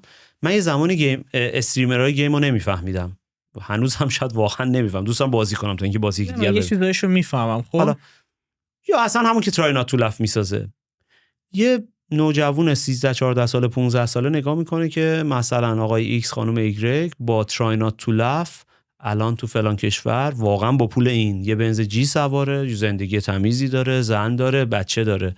خب این تو ذهنش من و تو رو هم میبینه به عنوان یه آدمی از دو جنریشن اونورتر. اون با خودش باید چه تصمیمی بگیره؟ اون باید فکر کنه که من دوست دارم مثل آقای ایکس باشم یا دوست دارم که مثل این بچه‌ها باشم که خیلی قشنگ حرف میزنن، خیلی هم باحاله. میخوام بهت بگم شاید اسکیل اصلا این مسئولیت پذیری عوض شده. همین الان لش بودن اصلا ترنده، اصلا اگر غیر از این باشی شاید اشتباهه. خب همین عزیزم، من مهمون داشتم اینجا، جراح زیبایی بود. بله. و سوال شده و برای من که آقا وقتی یه نفر میاد پیش شما و میبینی شکل و شمایلش شبیه 8 ضلعی منتظم کرده بله. و همه جاش تزریق کرده، آیا پزشک از یه نقطه‌ای به بعد وظیفه داره بگه دیگه نه یا نه؟ جوابشو خیلی دوست دارم بگی نه، چون نشیدم. بگه نه یا نه. و مسئله اینه که آیا پروتکلی هست؟ اینجا ما باید بریم رو مسئولیت اجتماعی دکتر تکیه بکنیم که بگه آقا دیگه من بیشتر از این دیگه صورت اینو مضحک نمی‌کنم یا نه پولشو بده میکنم. و واقعیت اینه که وقتی پیش شما نکنه میره پیش بغلی بالاخره پیدا میکنه و کارشو میکنه. مقوله من همینه. اینکه جنریشن زی به عنوان مثال خیلی امتیاز نسبت به ما داره. من تأکید میکنم اینو که فقط نقد نکرده باشم، از ما باهوشترن 100%. سرعت پروسس کردن ذهنشون از ما بیشتره، دسترسیشون از ابتدا با کامپیوتر بزرگ شدن. می‌دونی چی میگم؟ اصلا نحوه نگاهشون به ویژه فرایند دیجیتالی که تو زندگیشون طی میکنن چندین قدم از ماها جلوتره. ما باید بدویم تا بهشون برسیم. اینا رو من قبول دارم، ولی از اون ور دیگه نحوه مصرف کردنش، این مصرف هر چیزی میتونه باشه که راجع به محتوا الان داریم، فاجعه است. من ترجیح میدم برم ببینم که اون مخاطبه که اون کانتنت رو میبینه اگر علاقه‌مند این باشه که کانتنت عمیق‌تر ببینه باشه. من میدونم که الان داریم نشستیم با هم صحبت میکنیم، با تجهیزاتی که تو این استودیوه من میتونم روزی 16 تا ترای نات تو لاف درست بکنم و با موبایل میگم با هزینه تجهیزاتی که الان تو همین اتاق هست. تو دیگه تولید کننده میدونی دیگه میشه چه کار کرد. بله. میشه چی تولید کرد. بله. میشه چقدر بازدید گرفت، میشه چقدر پول در آورد. من نمیگم بدم میاد، کسی بدش نمیاد. شاید الان امکانش رو دارم این کارو میکنم، شاید اگه نداشتم منم همون کارو میکردم. قضاوتی نسبت به این موضوع ندارم. مسئله من اینه که باید کانتنتی باشه که مخاطب رو تشویق بکنه به اینکه یه چیز عمیقاً ببین. یعنی الان که داره مخاطب با من و شما وقت میگذرونه نزدیک 1 ساعت و نیم 2 ساعت و راجع به مفهوم محتوا میشینه چیزی میبینه، احتمال اینکه بعد از گفتگوی من با شما اپیزود دیگری بهش ریکامند بشه، نه از کانتنت من، از محتوایی که ارزش دیدن داره و اون 2 ساعت میتونه چیزی یاد بگیره، بسیار میره بالاتر. بله. مقوله من اینه که باید تولید کنندگان محتوا هم مثل همون دکتره که دیگه فقط درگیر پوله، که تبدیل شده جراحی زیبایی براش به کالای اقتصادی، که به این فکر نمیکنه که مسئول سلامت بیمار هم هست. من که میشینم پشت این میکروفون جلوی اون دوربین، یه مسئولیت اجتماعی هم دارم. درسته. خب و خوبه که تو داری این کارو میکنی، خوبه که تو هستی، یعنی هستن مثل تو آدم‌هایی که دارن این کارو میکنن. موضوع اینه که تو چقدر دوام میاری. ببین داستان اینجاست. اینجا به مخاطب حرفه‌ای میرسیم. اصلا برای همین شیفت کردم به مخاطب حرفه‌ای که تو انتظارت از یه مخاطب حرفه‌ای چیه؟ وقتی توی این آشفته بازار کانتنتی من راجع به خودم صحبت نمی‌کنم میدونم. یعنی کانتنت های درست حسابی عمیقی که روش فکر شده، پلن داره، کیفیت داره، درون مایه داره، اینا بسیاره و من غم انگیزه که برام میبینم برخیاشون خسته میشن و رها میکنن. درکشون میکنم، چون نمیشه دیگه. طرف وقت میذاره 2 ساعت ویدیو عمیق تولید میکنه، تحقیق میکنه، حرف میزنه، حرف داره، درون مایه داره و اون ویدیو 4000 تا ویو میخوره مثلا. بله. در بهترین حالت. بعد شب که داره ویوهاشو چک میکنه، یه سر به یوتیوب میزنه، میبینه یه نفر دیگه یه جای دنیای دیگه داشته از نردبون میرفته بالا، خورده زمین، این ویدیو رو گذاشتن وسط تصویر، یکی دیگه به این میخنده و 500,000 تا ویو گرفته. یه ضرب و تقسیم میکنه و احساس میکنه احمقه. آرش ما هیچ وقت نمیتونیم این فرمول رو تغییر بدیم. این فکتیه که من بعد از این، من چون هر روز هر شب از روزی که کانتنت تولید کردم همین دغدغه تو ذهنم بوده. بهت دارم میگم همین دیشب ویدیوی 1.7 میلیون ویویی دیدم که هیچ اتفاقی نیفتاده بود. هیچ وقت خودم مدعی نیستم که کانتنت فاخر تولید میکنم به هیچ عنوان. در حد و اندازه خودم تلاش کردم که یه مطلب علمی ریزی توی مطالب اینترتینمنت هم جا بدم، حتی تو پلنتی که اینترتینمنت محض بوده که گفتی حتی میتونیم جلوتر در موردش صحبت کنیم. این فرمول رو نه من میتونم تغییر بدم، نه تو، نه هیچ آدم دیگه. من به یه نتیجه رسیدم: رها کنیم و بذاریم آدم‌ها خودشون انتخاب کنن که چی کار میکنن و ما سعی کنیم کم نیاریم و کار خودمون رو انجام بدیم. ما که میگم منظورم آدم‌هایی مثل تو، آدم‌هایی که خیلی کانتنت‌های سختی تولید میکنن و ویوهای کمی میبینن. خب موضوع اینه که تو تهش داری، میدونم که هممون برای ویو برامون مهمه، داریم کار انجام میدیم. کم نیاوردن خیلی مهمه. یک جا نتیجهشو میبینی. برای من اون جای کجا بوده؟ هر باری که من توی استانبول یا تو هر کشور دیگه دنیا با پاشا میتینگ گذاشتیم، من دوست دارم که بچه‌ها رو ببینم، مخاطبا رو ببینم. هر بار آدم‌ها جمع شدن، هر دفعه هم حدوداً 20 نفر 40 نفر جمع شدن، تو پلنت سوشال هم همینطور. مثلا هر دفعه میگم خدایا چقدر اینا جنساشون شبیه ماست، پاشا اینا چقدر شبیه ما، یک دونه آدم ناخلف تو اینا نیست. من کلاس آنلاین الان شروع کردم، دارم آموزش میدم عکاسی و ویدیوگرافی. دیروز سر کلاسم 2 تا لیسانس عکاسی بودن که مثلا بهشون گفتم میخواید من ساکت شم شما درس بدید؟ یعنی چی تو اینجا چیکار میکنی اصلا؟ و فهمیدم که اینا جواب اون تیکه کاریه که تو داری میکنی، که قطعا خودت هم توی ابعاد دیگه تو زندگی نتیجهشو دیدی. و من با خودم کنار اومدم که اون حسه خیلی لذت بخشتر از 1.7 میلیون ویو، گرچه که اون خیلی پول داره، خیلی حال میده، ولی من که میتینگ میذارم یه آدمی میاد، اونا مخاطبهای حرفه‌ای منن، آدم‌هایی که سبک کانتنت منو پذیرفتن. اون ظهر میره خونه، بارها این صحبت پیش اومده، دقیقاً همین کانورسیشن تو یه میتینگ پیش اومد و یه حرف قشنگی زد. یکیشون که خیلی من باهاش حال میکردم، گفت کامیز من ظهر که خسته از سر کار میرم خونه، دوست دارم ترای نات تو لف ببینم، ولی بعد از ظهر میشینم کازمیک کانکشنز تو رو نگاه میکنم. خب من اینجا باید به خودم بیام دیگه. خب راست میگه، اون دوست نداره بعد از این که مثلا کشیر بانک تا ساعت مثلا 5 بعد از ظهر خسته کوفته داشته، همش عدد بالا پایین میکرده، بیاد بشینه در مورد شاتل فضایی ویدیو ببینه. اون تو اون لحظه دوست داره با خانومش بشینه موقع شام خوردن، نهار خوردن 20 دقیقه بخنده. من قبول دارم، حرف درسته. به ویژه جامعه ما که جامعه غمزده، شکست خورده‌ایه، فقط مربوط به الانم نیست، یعنی فقط مربوط به دوره حال حاضر نیست. سالیان درازی رو اگه تاریخ رو مطالعه بکنی میبینی که اصلا ما شکست خورده هستیم. متاسفانه سالیان درازیه، صده هاست که ما تو این وضعیتیم. و من اینو میفهمم که مخاطب نیاز داره به اینکه بخنده، مخاطب نیاز داره شاد باشه، مخاطب اصلا اون آدم زندگی میکنه، کار میکنه برای اینکه از زندگیش لذت ببره. من اینو میفهمم. ولی من فکر میکنم تولید کننده محتوا که من و شما باشیم، وظیفه داریم که مخاطب حرفه‌ای درست بکنیم، از این منظر که اگر میخواد بخنده هم به چیز درستی بخنده، نه اینکه ما تعیین کنیم براش چی درسته ها، ولی این آگاهی رو بهش بدیم که با اینم میشه خندید. یعنی باید من الان برم بشینم کانتنتی پیدا بکنم که مطمئنم هست یکی دوبار به چشم خورده، الان حضور ذهن ندارم که اعلام بکنم، به مخاطب معرفی بکنم. حتما تو اپیزود بعدی این کارو میکنیم، اگه فضاش توی گفتگومون بود کانتنت معرفی میکنم در این رابطه که ببینه میشه خندید، میشه با این خندیدن به اون تولید کننده محتوا نفع رسوند وقتی ویدیوش رو میبینی، و در لایه‌های زیرین این خنده چیزی رو هم فهمید. ببین من استندآپ کمدی الان تو ایران دارم میبینم، بچه‌ها استندآپ کمدی میکنن، خیلی هم آوانگارد، خیلی هم روکه، شاید برای مثلا نسل من و قبل نسل من که اصلا یه جاهای دیگه گارد بگیری که او چه هر چیزی رو نگو دیگه پای میکروفون، ولی میگه. و اون استندآپ کمدی تموم که میشه شما فکرم میکنی بعدش کلی خندیدی ها، ولی بعدش فکرم میکنی به چیزی که گفت. اون کانتنت درستیه. خب حمله بر خود ستایی اگرم شد بشه، همیشه میگن نشه، پلنت ما این کارو میکرد. برای همین اصلا اگه نمیکرد که الان مهمون فیوز نبودی قربونت دیگه. میدونی چی میگم؟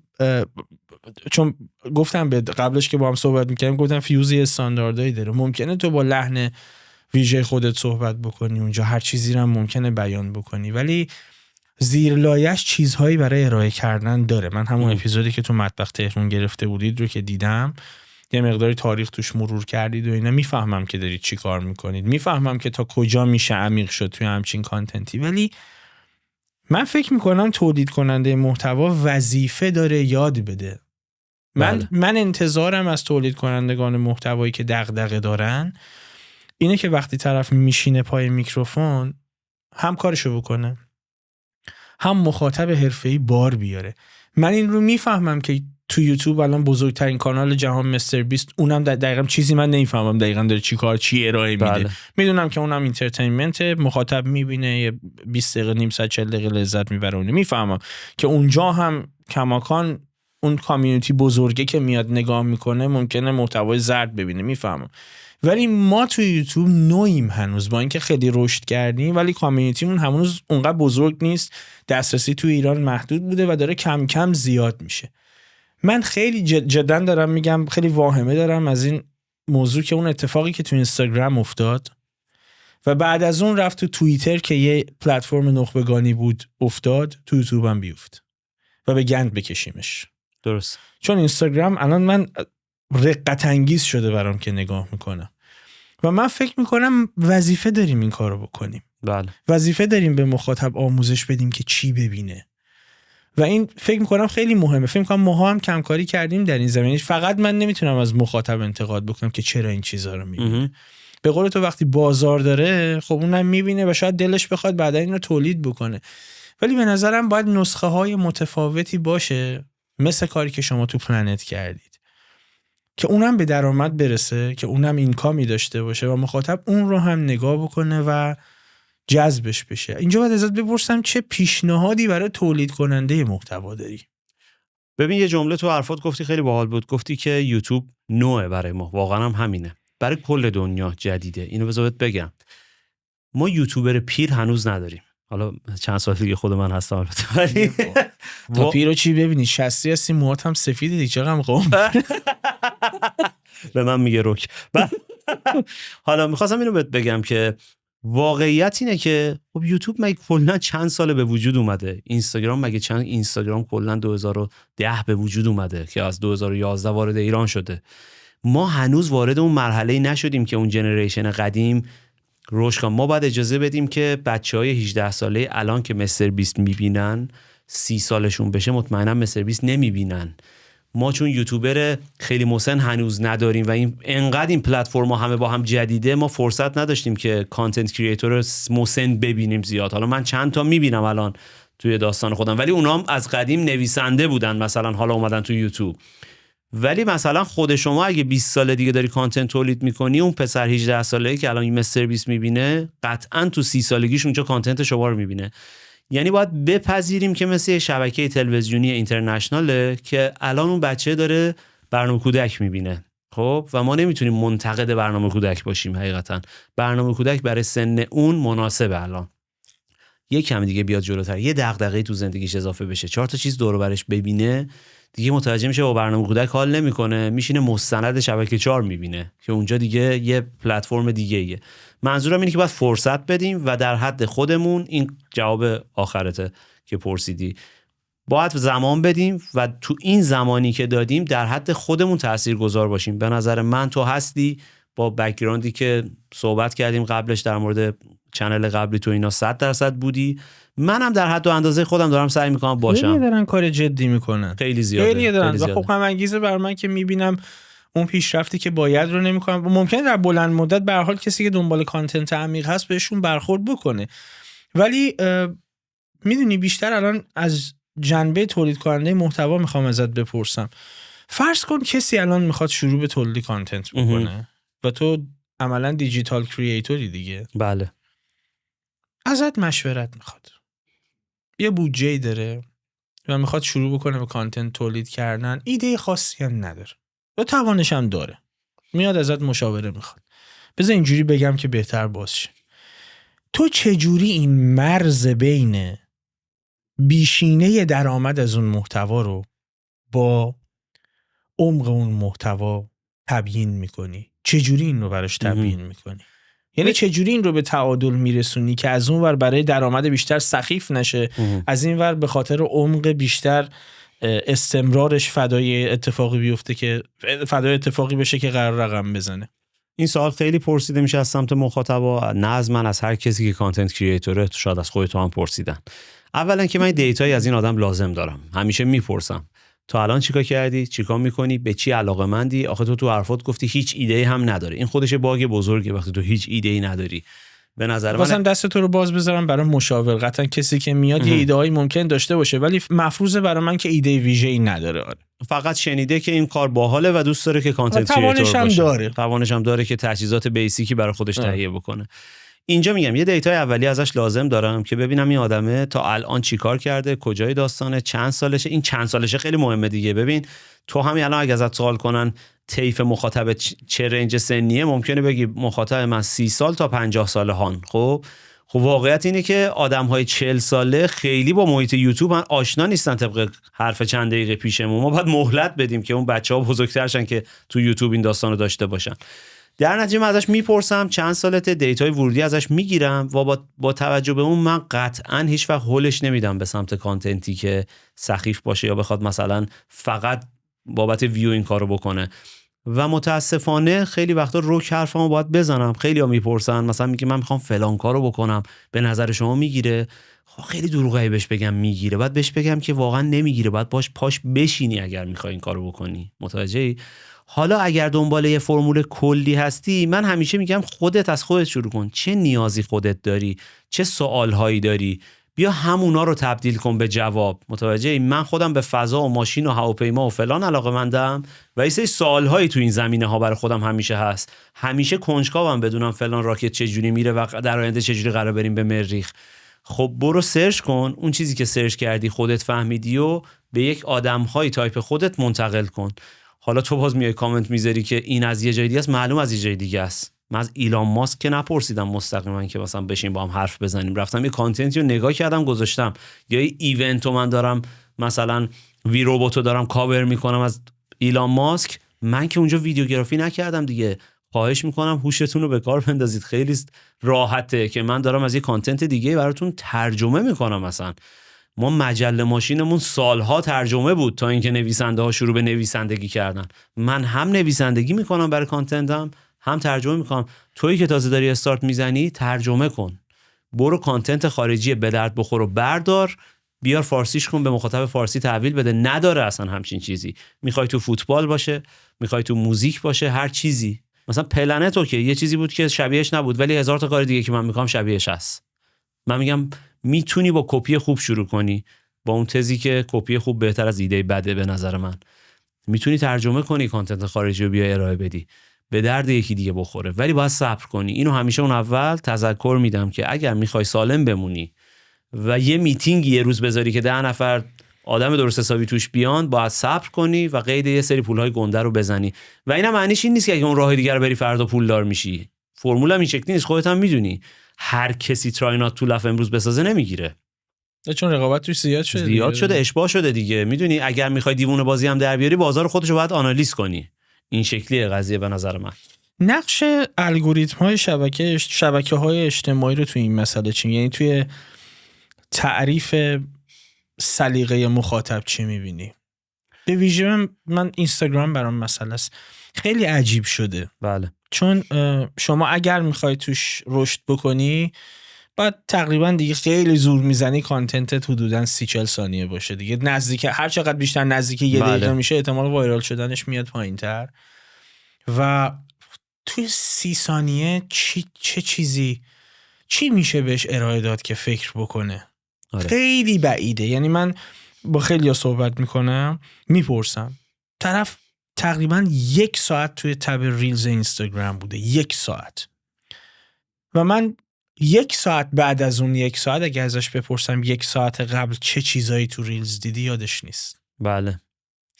و این یعنی اصلا نه تنها عمیق نشده توش، اصلا نمیشه تو 30 ثانیه چیزی ارائه داد که تو عمیق شی. تو چی عمیق شی؟ و شبکه اجتماعی برای نفع خودش این کار رو میکنه، ولی این روی رفتار مخاطب هم تاثیر میذاره دیگه. 100%. اینو چطور میبینی؟ ببین دارید اصلا وقتی اسم کلمه الگوریتم میاریم، ما داریم در مورد سیستم اتوماسیونی صحبت میکنیم که انسان مستقیما توش دخیل نیست. یعنی قطعا کسی اونجا نمیشه تصمیم بگیره که آیا این پست ما بره تو اکسپلور یا نه. یه سیستمیه که تعریف شده، 0 و 1 ته داستان. خب و این 0 و 1 که تعریف شده طبیعتاً تاش به فکر کیه؟ به فکر بنفیت اونر اون داستانه. و این یه چیز فکتیه در مورد همه پروداکت ها و سرویس های دنیا. یعنی خیلی باید آدم فداکاری باشی یا احمق باشی که پلتفرمی به این عظمت را بندازی و بنفیت خودت رو در نظر نگیری، چه یوتیوب چه چیز.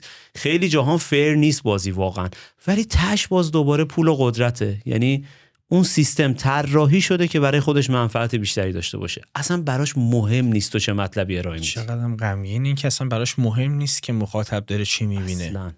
من میخواستم یه برنامه بسازم، چون نساختم اینجا لوش میدم. یه سری چیزها تو اینستاگرام میدیدم که اینا رو سیو کرده بودم که بیام بگم. مثلا یارو تو داروساز تو داروخونه خودش یه کاندوم آب کردن بالای سرش که میگن فکته.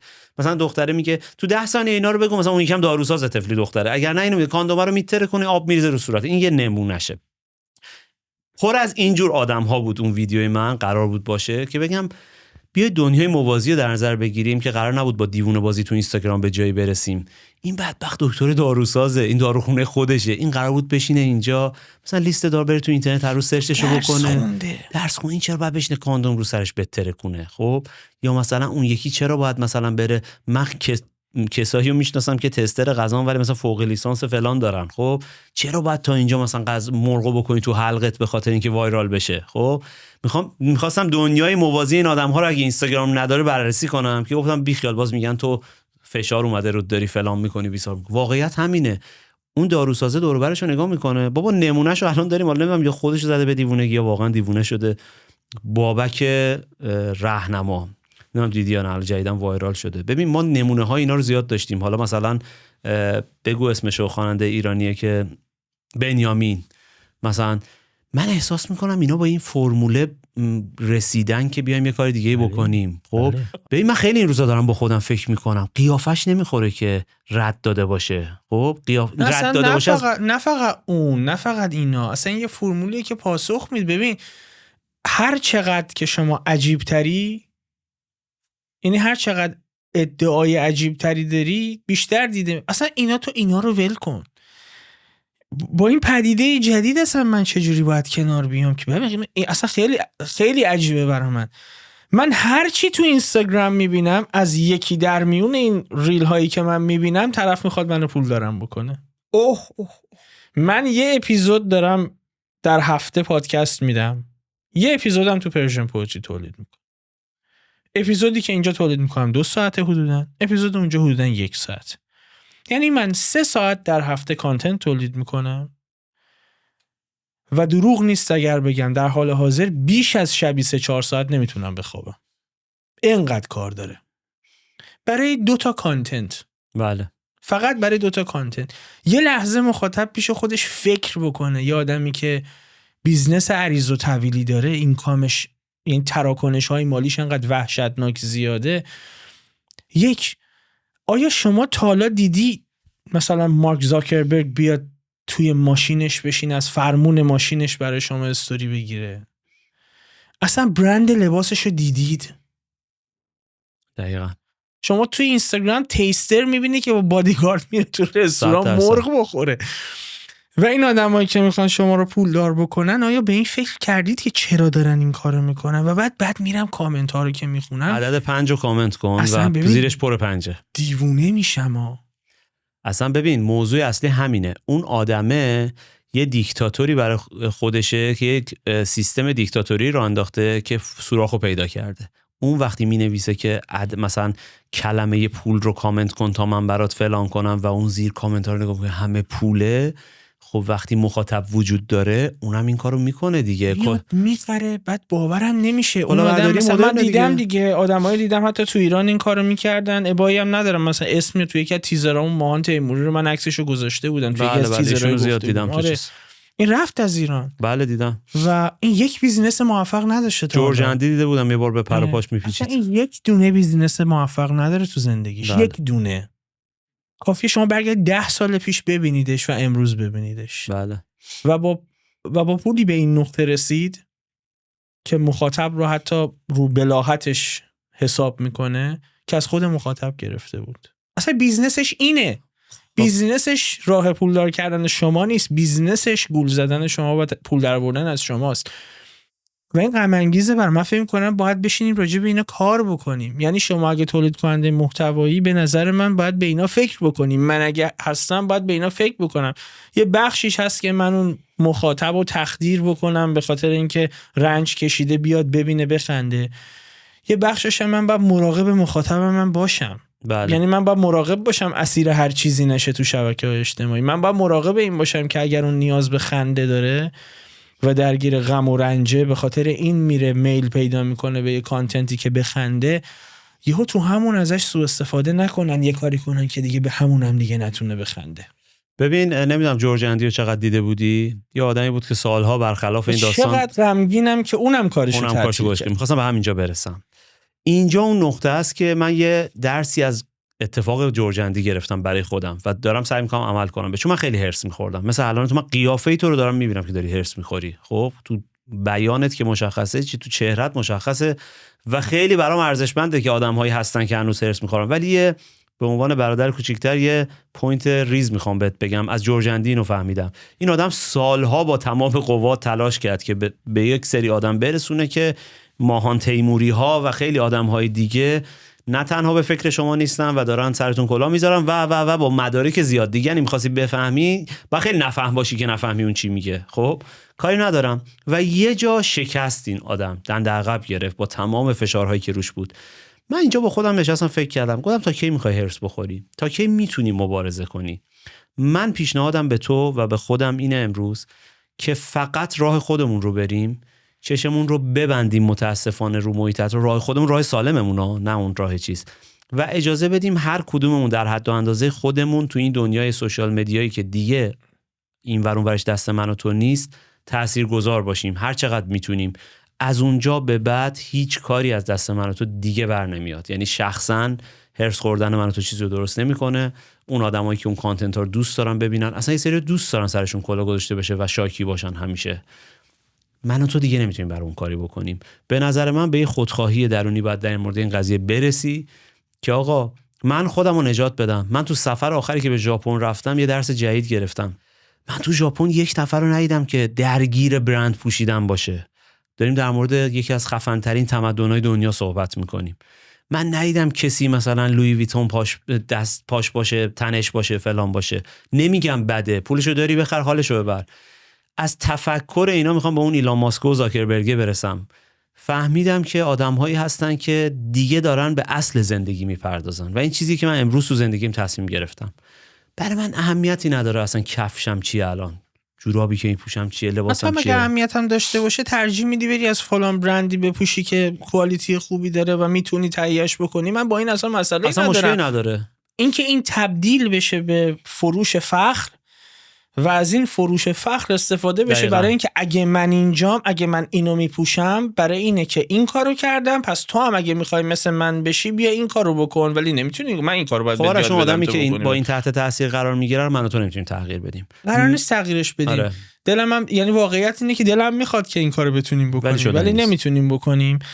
و یعنی این جامعه مخاطب، این فلوچارت مخاطب‌های شبکه‌های اجتماعی رو احتمالاً ما نمیتونیم تغییر بدیم. تغییر بسزای توش ایجاد بکنیم. احتمال هم داره که بشه تا یه جایی، ولی از این منظر میگم تولید کننده محتوا مسئولیت داره که حداقل باید آدم‌هایی باشن که کار درست بکنن که در این الگوریتم و در این فلوچارت بینندگان شبکه‌های اجتماعی اگر بخشی هستن که میخوان کانتنت درست ببینن بتونن این چیزی پیدا کنن که ببینن. بله. ولی وقتی که میرسیم به اون فرمون که من قرار باشه پس فردا بیاد یکی پیشم از من مشاوره بگیره که آقا من اینو دارم اونو دارم میخوام کانتنت تولید کنم، بگم خب ببین هر 1000 تا بازدیدی که میگیری انقدر در میاره، بنابراین این عدد یه تلورانسی داره، تا اینجا میره بالا تا اینجا میاد پایین، پس باید تعداد مخاطباتو ببری بالا، اگه میخوای ببری بالا اینو باید تولید بکنی، اینو تولید بکنی. و بعد اون آدمهای جدیدی هم که میان داخل این حوزه و میخوان کار درست بکنن به این نتیجه مثلا که خب که درآمد نداره شروور تولید میکنن. میگم من به عنوان تولید کننده محتوا و شما به نظر من مسئولیت داریم از اون آدم‌هایی که میتونن محتوا تولید بکنن و دستشون به دهنشون میرسه اونقدری که بتونن استقامت بکنن، بخوایم که به فکر مخاطب باشه، نه اینکه بخواد جامعه مخاطبین رو، جامعه مخاطبین شبکه‌های اجتماعی رو کلاً تغییر بده، ولی به فکر اون مخاطبی هم باشه که از یک جایی به بعد یه جرقه تو ذهنش میخوره که من دارم وقتمو به فنا میدم. بله. میتونم بشینم چیز دیگه‌ای ببینم، و به فکر اون هم باشه و براش چیزی تولید بکنه. اینو فکر میکنم میشه انجام داد. آره خب آلردی تو مسیرش هم هستی و به نظرم داری تلاش خودتون میکنی، ولی دیگه از یه جایی به بعد همونجوری که بهت گفتم دیگه از عهده ما خارجه و مخاطب بعد خودش بعد یه مدتی تشخیص بده. به نظر من سن خیلی تاثیرگذاره. آره. هر چی سن میره بالاتر بیشتر به این نتیجه میرسی که آقا سری چیزایی که داشتن تو مارکتینگ تو دنیا رو ما کار میکردن واقعا میتونه وجود نداشته باشه و خود آسایش بیشتری داری. من هی دارم سعی میکنم توی این مرحله برای خودم پیشرفت کنم و مسئول خودم حقیقتا، نه مسئول هیچ آدم دیگه‌ای. آینده تولید محتوا رو چطور می‌بینید با پیشرفت هوش مصنوعی؟ ببین به نظر من برخلاف ترسی که همه دارن خیلی به کمک آدما میاد، به جای اینکه بخواد خیلی صدمه بزنه. همونجوری که الان به کمک منم اومده، من خیلی از کانتنت هایی که درست میکنم با چت جی پی تی مکالمه میکنم و خیلی از دیتا رو میپرسم، فعلا دابل چک میکنم با منابع دیگه، به خاطر اینکه بعضی وقتا خیلی دقیق نیست. ولی به نظرم برای همه کانتنت کریئتورها خیلی به درد بخوره AI که میتونه کمک بکنه تو هر مطلبی که میخوان خیلی سریعتر به نتیجه برسن. الان که دیگه به دانشجوها داره بی نهایت کمک میکنه، به کسایی که درس میخونن، و به نظرم هیچ فرقی نمیکنه و اونایی برندن که تنبلیو بذارن کنار. به نظر من در آینده این نگرانی، مثلا همیشه میگفتن آقا AI بیاد گرافیسته چیکار کنه، فلان نجاره چیکار کنه. به نظر من از الان باید بهش فکر کنی دیگه، داری بیاد چه اومد، تو چیکار میکنی برای مقابله باهاش و برای مقابله که نه، برای همراهی باهاش چیکار میکنی. به نظر من کسی برنده است که دیگه تنبلی نکنه و از این ابزار استفاده درست بکنه. تو هر کاری به نظر من شدنیه. فکر میکنی اساساً تولید محتوا چه شکلی تغییر میکنه؟ یعنی ممکنه که میشه تو این محیط رقابتی به عنوان یک انسان باقی موند، یا شاید چندی بعد که خیلی دور هم ممکنه به نظر نرسه هوش مصنوعی کانتنت تولید بکنه؟ یعنی برات متصوره که یکی از انواع و اقسام هوش‌های مصنوعی بعداً میزبان یک پادکست باشه؟ 100%. من یه سوالی از تو دارم. الان که ویدیو کال به راحتی توی واتساپ و فیس تایم وجود داره، اون قدیم کسایی که تو پست و تلگراف و تلفن کار میکردن مردن، اتفاق بدی براشون افتاد، کانورت شدن، همه چی کانورت شده و توی یک فرایندی توی ترانزیشن این کانورشن انجام شده. حالا موضوع همینه، ما چقدر میتونیم همراهی کنیم یا خودمون رو میکشیم کنار میشینیم. مثالی که برات زدم، خیلی از اون کارمندا بازنشسته شدن و خیلی دیگه نتونستن همراهی کنن، ولی اون آدمه که گفتش که آقا من هنوز سنم میرسه و میتونم برم سرچ کنم که ببینم کامپیوتر چیه، دیجیتایزش کنم، اون اومد تو همون دفتر مدیر عامل قسمت جدیدش شد که حالا دیگه با تجربیات آنالوگ گذشتهش دیجیتال رو همراهی میکنه. ما الان همینیم دیگه، ما تو این ترانزیشنه ایم. من یادم اولین باری که ویدیو مید جرنی رو درست کردم 3-4 سال پیش فکر کنم درست کردم، تو اینستاگرام گذاشتم. واقعا خیلی هنوز نمیدونستن AI با تصویر، پردازش تصویر با مید جرنی چه شکلیه. اون موقع مید جرنی و دیسکورد و اینا بود و همینه. ببین منم اون روز نشستم این اخبار رو یه جای خوندم و اومدم آنالیز کردم، گفتم اخباری نکنی عقبی ها، برو هم ازش مطلب درست کن 4 نفر دیگه بفهمن، هم خودت ازش استفاده کن. من خیلی از کاورام با مید جرنی درست کردم تو 1-2 سال گذشته و همین الانم با لئوناردو و خیلی اپای دیگه. خب من میتونستم آدمی باشم که همش تعصبی نگاه کنم و بگم نه گرافیسته چی میشه. خب گرافیستم یاد بگیره، نمیشه اینجوری نگاه کرد، تموم شد رفت. پس در نتیجه 100% اون اتفاقی که میگی میفته میتونه تو زندگی شخصیت میتونه به عنوان مشاور کمکت کنه، نه مشاور فقط تکنیکالی احساسی. ببین آدما همیشه دنبال یه گوش شنوان دیگه، خب که میرن پیش خیلی وقتا مشاور. میتونه در آینده مشاورت AI باشه، باهاش صحبت کنی. چت جی پی تی میتونه مشاورت باشه و بهتر از هر مشاور تحصیل کرده راهنماییت کنه. حالا یا تو گارد میگیری میگی نه من اون فیلینگ اون آدمه رو میخوام، یا میپذیری داستان ماشین الکتریک و ماشین پترول. اون مشاوره خیلی خفن بود. فکر می‌کنم نمیتونیم که نپذیریم. من چند وقت پیش داشتم یه مقاله میخوندم که الان AI سرطان سینه رو توی خانم‌ها خیلی بهتر از پزشک تشخیص میده. 100%. خیلی دقیق‌تر و خیلی بله. زودتر، حتی توی مقطعی که پیشرفته نیست اونایی که دسترسی بهش دارن و استفاده میکنن پزشکا خیلی سریعتر به نتیجه میرسن و این جانهای زیادی رو حفظ میکنه. از این منظر دارم میپرسم ازت که بذار برگردیم عقب.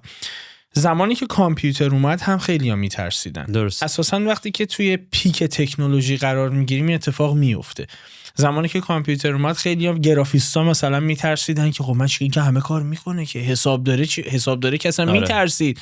آقا من رفتم 4 سال درس خوندم، این که الان همه کار داره میکنه. و بعداً از کامپیوتر استفاده هایی شد برای اینکه باز هم یک حسابدار میتونه بشینه تو اپ حسابداری کارشو بکنه. این ترس همیشه بوده. یه چیزی که ویژه کرده AI رو اینه که البته ممکنه بازم امروز اینجوری تصور بکنیم، ممکنه 50 سال دیگه اینم یعنی اتفاق یه پیک دیگه ای رو تجربه بکنیم اگه زنده باشیم.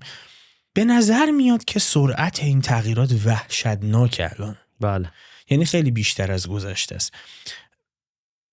این سیر رو نگاه بکن از زمانی که ما با $1000 میتونستیم یه کامپیوتر بخریم. یعنی ببین با $1000 ما چی میتونستیم بخریم، مثلا چه مدل کامپیوتری میتونستیم بخریم تقریبا 25 سال پیش، چقدر پروسس میکرد، چی کار میکرد کامپیوتر خب اوایل چیزش خیلی گرون اصلا بود. کامپیوتری که باهاش رفتن کره ماه، بله آمریکا، اون کل اون در حقیقت سازوکاری که برای ارتباط برقرار کردن داشتن و اینا، یک فکر میکنم 1000 این پروسس نمیکرد. آره خیلی ضعیف‌تر از یه گوشی بود. کل اون مجموعه بله. ها، کل اون بله. سیستم.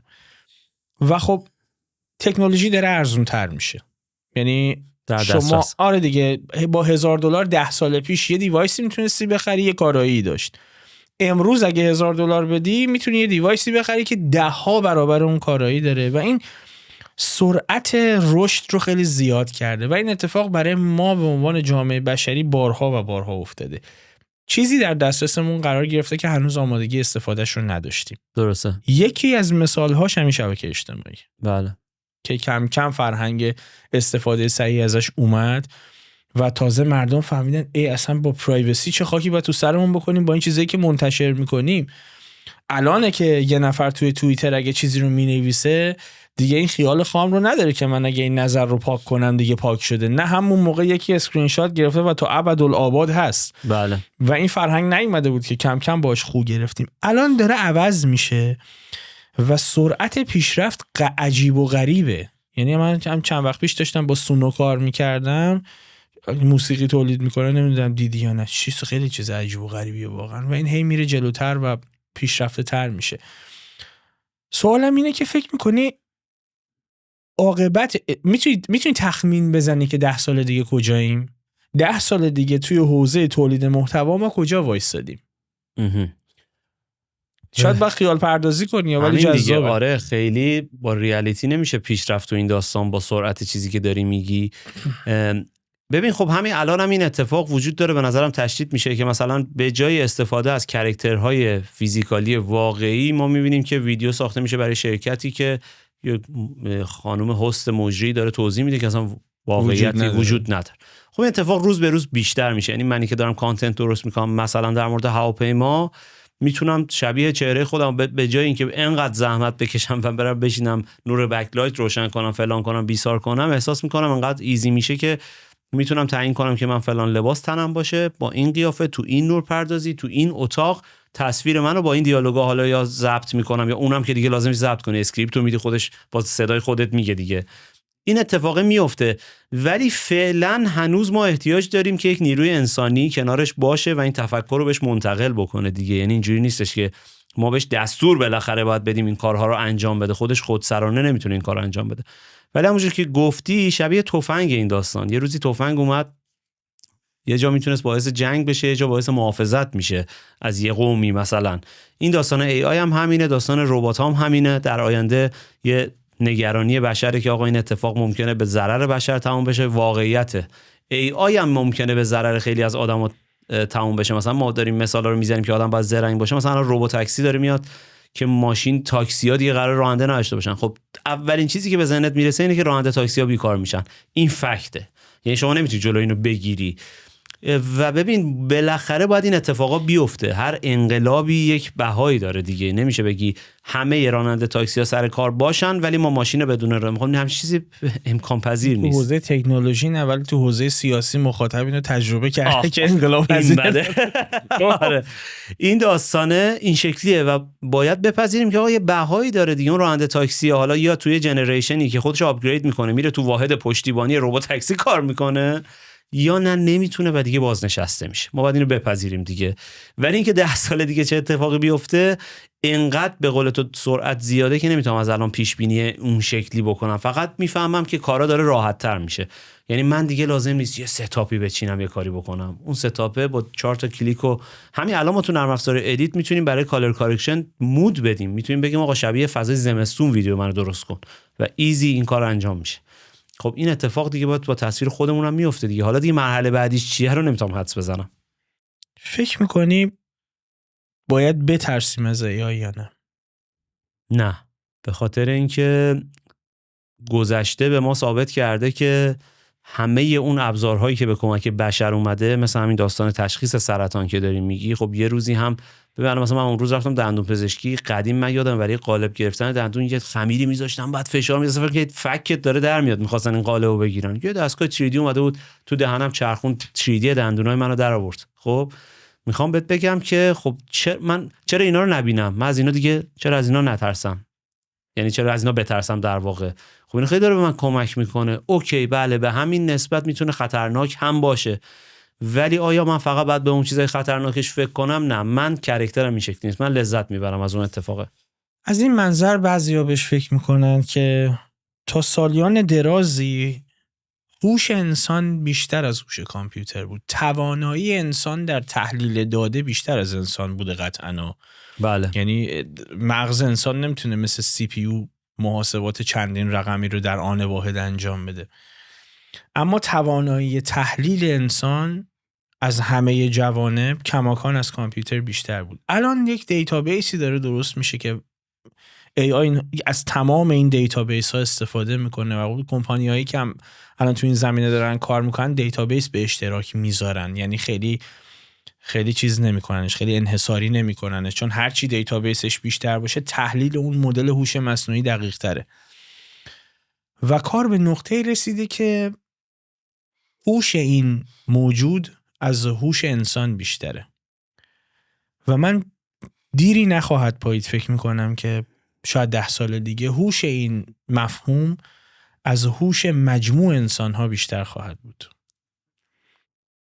و یه نگرانی که درش به وجود اومده، من نمیدونم وست ورلد رو دیدی یا نه، سریال وست ورلد تعریفشو خیلی شنیدم، میدونم داستان چیه. آره اونم خود کریستوفر نولان نه، ولی فکر کنم برادرش اگه اشتباه نکنم نویسندگی و کارگردانی کرده بود، که توی اون ربات هایی که انسان نما بودن و درست شده بودن از یک نقطه شروع میکنن به خودآگاه شدن، یعنی حس میکنن که چیان، میفهمن که چیان و این احساس رو میکنن که دارن توسط جامعه انسانی کنترل میشن. بله. و خب چرا مقابله نکنیم باهاش؟ وقتی که به خودآگاهی میرسی که خب اینا دارن منو کنترل میکنن، که اتفاقا این سوال دیدم از ایلان ماسک هم پرسیده بودن که فرض بکن 10 سال دیگه از شما الان یه ربات بغیر، هر کسی یه ربات تو خونش داره، همین اپتیموس جنریشن تو که آره معرفی کرد و خب شما بهش پرامپت میدی، شما بهش دستور میدی، شما ازش چیزی میخوای و اون عملاً وابسته به دستوراتی که تو بهش میدی و تا جایی که امکان پذیر هست انجامش میده. اول اینو به من بگو که فکر کردی شاید خودمونم تو شبیه سازی باشیم؟ فکر که قطعا کردم. اگه منظورت اینه که چقدر بهش باور داری، خیلی کم باور ندارم، به خاطر اینکه حالا از لحاظ بیولوژیکی یکم گذشته رو نگاه کردم و طبق مدارک و شواهد خوندم، خب خیلی کم باور دارم که همچین داستانی باشه، ولی معمولا این به عنوان داستان خرافاتی خیلی جذابه برای مردم و خیلی هم زود میپذیرنش، چون قصه قشنگه همیشه. ژول ورن هم کتاباش باحال بود، ولی اینکه چقدر واقعیه من یک کمی علم محورم، خیلی دنبال نیستم. ژنتیک مشخص کرده که ما از کجا اومدیم، پس در نتیجه این نیستش. اما من یه سوالی از تو دارم، تو داری در مورد خطر این ربات‌ها و اینجور چیزا صحبت می‌کنی که واقعا من معتقد نیستم که من احساس می‌کنم سوال می‌کنی منظور آره من اگه ازت پرسیدم برای اینه که می‌خوام این موضوع رو باز کنیم، چون خیلی‌ها می‌ترسن. من می‌خوام جلوی، نمیگم که حتما اینجوری نمیشه ها، چون منم به ماجرا علمی نگاه می‌کنم و ما این رو تولید کردیم و یه لیمیتی میتونیم سرش بذاریم. البته که این رو احساس می‌کنم که از دست در خواهد رفت. یعنی این میزان دیتا وقتی یه جا جمع بشه، زمانی که شروع بکنه به تحلیل اینها، یعنی این اجازه بهش داده بشه یا به نحوی خودش پیدا بکنه که اینها رو تحلیل بکنه و به خودآگاهی برسه، بسیار خطرناک خواهد بود. و این که ممکنه از انسان، ممکنه که نه قطعاً این میزان دانش از تک به تک انسان‌ها و جمعشون پیشی خواهد گرفت. من فکر می‌کنم که انسان به اینها فکر کرده، یعنی اونهایی که این مدل‌ها رو درست می‌کنن. من اصلاً برام عجیب نیست که من و شما که الان اینجا نشستیم شاید به عمرمون نرسه، این دوستمون که اینجا پشت دوربین نشسته قطعاً به ایشون میرسه که احتمالاً کمتر از ما میخوابه و خودشو به شارژ خواهد زد. آره جالبه. یعنی قطعاً با چیپست تردد خواهد کرد چندی بعد و قطعاً خودش به اینترنت وصل خواهد شد، خودش. آره. و من یعنی آینده‌ایه که من اگر اینطوری نشه خواهم ترسید که انسان قطعاً با چیپست زندگی خواهد کرد، انسان قطعاً خودش به اینترنت و خودش به ای آی وصل خواهد بود. یعنی دیری نخواهد پایید. این اتفاق که عملاً افتاده دیگه با نورالینک. هنوز به این نقطه بر استفاده درمانی دارن استفاده میکنن داره. ولی به اون نقطه میرسه که من از شما وقتی سوال میپرسم شما میتونی بری تو مغز شما میتونه بره تو دیتابیس ای آی که بهش وصله 100% یا نه با تحلیل خودش پاسخ منو بده در کسری از ثانیه. بنابراین من فکر نمی کنم که او از ما پیشی بگیره، ولی برخی این فکر رو میکنن به واسطه شاید حتی فیلم هایی که دیدن، شاید هم نمیدونم، شاید هم یه روز این اتفاق امکان پذیر باشه، ولی خیلی بعیده چون ما خالق این هستیم و میتونیم کنترلش بکنیم که ما کسب و کارمون از دست میدیم. یه لحظه بیا الان فکر بکنیم، شب خوابیدیم تو خونه، الان خیلی غریب به نظر میرسه دیگه، جدیده. ما شب خوابیدیم تو خونه و یک ربات انسان نما تو خونه ما خوابیده. من بارها بهش فکر کردم. آره. یعنی تو خونه خوابیده که تو شارژه. آره. و این بلند میشه شب، نصف شب ممکنه بیاد تو اتاق ما کاری داشته باشه. آرش بذار من اینجوری برات این قضیه رو توصیف کنم وسط صحبتت، ببخشید. به هیچ عنوان هیچ موجودی نمیتونه خطرناکتر از خود ما بشر برای خودش باشه به نظر من، و این اتفاق رو ما بارها ثابت کردیم، از ساخت بمب اتم، از ساخت خیلی سلاح‌های عجیب غریبی که به جون خودمون افتادیم. بعد ما از چی میترسیم؟ اینجا برای من سواله. از اینکه یکی دیگه غیر خودمون رو بکشه. از اینکه اون به خودآگاهی بیشتر از ما برسه. اوکی، شاید برسه، ولی باز دوباره توسط یه هکری به جون خودمون میفته، باز دوباره بشر اونو به جون خودمون میندازه. اون آره دیگه. میدونی چه بهت میگم؟ الان مثلا مثال برات میزنم، مثلا تسلا ماشین من خب دوربین کابین داره از تو و قابل کنترله، یعنی شما میتونی هر لحظه از هر جای دنیا تو هر کدوم دفاتر تسلا احتمالاً تصویر داخلی منو ببینیم. به نظر من دیگه پرایوسی معنی نداره الان تو دنیای الان. هممون میترسیم. تا یه مدتی مد بود کسایی که مثلا چیز میکردن برچن، مثلا کار مسخره ایه. خب تو همه جا تحت کنترلی اگر بخوان، ولی اینکه چقدر اهمیت داری که تحت کنترل باشی با خودت فکر کن. مگه تو کی هستی اصلا؟ خب مگه من کی هستم اصلا؟ خب مثلا اگه من بخوام به این فکر کنم که ماشین من تو کابین دائما داره ویدیو میگیره، پس من پرایوسی ندارم، واقعا فکر کنم فقط تو ماشین داره این اتفاق میفته؟ همه جا با گوشیت هم داره این اتفاق میفته. آیپد رو جمع کرد. آره یهو منو نبینه. میخوام اینو بهت بگم، چرا به نکته‌های مثبتش فکر نمی‌کنی؟ چرا فکر نمی‌کنی که وقتی یه بار یه دوز با چاقو میاد تو ماشینم تو تصویرشو داری تو ماشینت؟ چرا همش به چیزای بد نگاه می‌کنی؟ چند وقت پیش یه سایبر تراکو که خلافکارا گردن کلفت دنیا گرفته بود و ادعا می‌کرد ایلان ماسک بهش هدیه داده و باهاش مثل کار خلاف می‌کرد و قاچاق می‌کرد و اینا سر و صدا کرد و از توی سنتر اینو دیزیبل کردن ماشینشو غیر فعال کرد خود ایلان ماسک ظاهرا. حالا این چیزایی که ما شنیدیم تو اخبار، میخوام بهت بگم چرا به اینا نگاه نمی‌کنی؟ خب اینا حرکت مثبت. یارو یه خلافکاری بود که داشت با سایبر تراک خلاف میکرد، یارو خاموشش کرد. اصلا برای اون خلافکارا شغلش از دست نمیده اتفاقا، چون فکر می‌کنم چند وقت دیگه برای اینکه قتل و غارت بکنه نیاز نیست خودش دست به عمل بزنه، رباتشو میفرسته. آفرین. یعنی میخوام بگم کلی ساید مثبت داره که ما نگاه نمی‌کنیم. خب الان تو همین بحث تسلا مثلا دوربین کابین، اگر شما تلفنتو بیش از حد موقع اتوپایلوت استفاده بکنی ریکورد میشه و تو آمریکا تو سنتر میبینن. خب و اگه تو آمریکا زندگی کنی میتونن گواهینامه‌تو با همون باطل کنن بدون حضور پلیس فیزیکال. خب این خیلی اتفاق خفنیه. چرا ما اینا رو نگاه نمی‌کنیم؟ چرا همیشه فکر می‌کنیم اینا اگر فلان بشن، خب اگرم بشن خداگاه‌تر از ما بشن، علم میگه که آقا اینا رو بازم ما باید یه کامندی بدیم که به جونمون بیفتن. ما توی فیلمایی هم دیدیم که حتی یه سری تسلا افتادن توی اتوبان و ریختن به همه جا. امکان پذیره، مخصوصا با فول سلف درایوینگ FSD که الان وجود داره، امکان پذیره که یه کسی هک بکنه و همه اینا مثلا تو خیابون ول بشن بخورن به هم دیگه. ولی باز داریم در مورد کی صحبت میکنیم؟ در مورد بشر. یعنی باز یه نفری نشسته داره اینو هک میکنه. ما از چی میترسیم؟ زمانی که به خودآگاهی نرسه و خودش تصمیم بگیره که چیزی رو در شما حذف بکنه یا نکنه، که فکر نمیکنم به این نزدیکی ها بهش برسیم، از اون ترس ها هم خبری نیست. اینکه بتونه این ساختار به خودآگاهی برسه و او تصمیم بگیره برای شما که چی خوبه چی خوب نیست. بذار یه کمی فلسفی میشه، ممکنه حوصله‌تو سر ببره، ولی بذار برسیم به جبر و اختیار. تو معتقدی ما مختاریم یا نه؟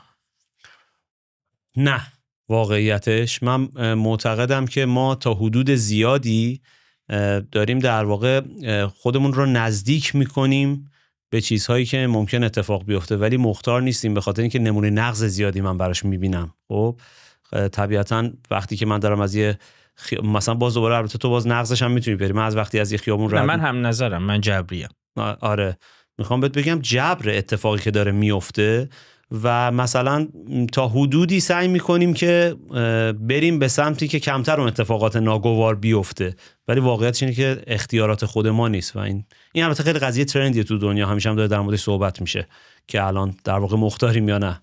خودت نظرت چیه؟ کامنتت چیه؟ من کاملا جبریم. آره. نه که چیز نیستم، تقدیرگرا نیستم. آره. اون که اصلا یه ایده که هیچ بیس علمی نداره، یعنی اصلا نه تنها بیس علمی نداره، بیس نظری و فکری هم نداره، یعنی اصلا عقلانی نیست به نظر من.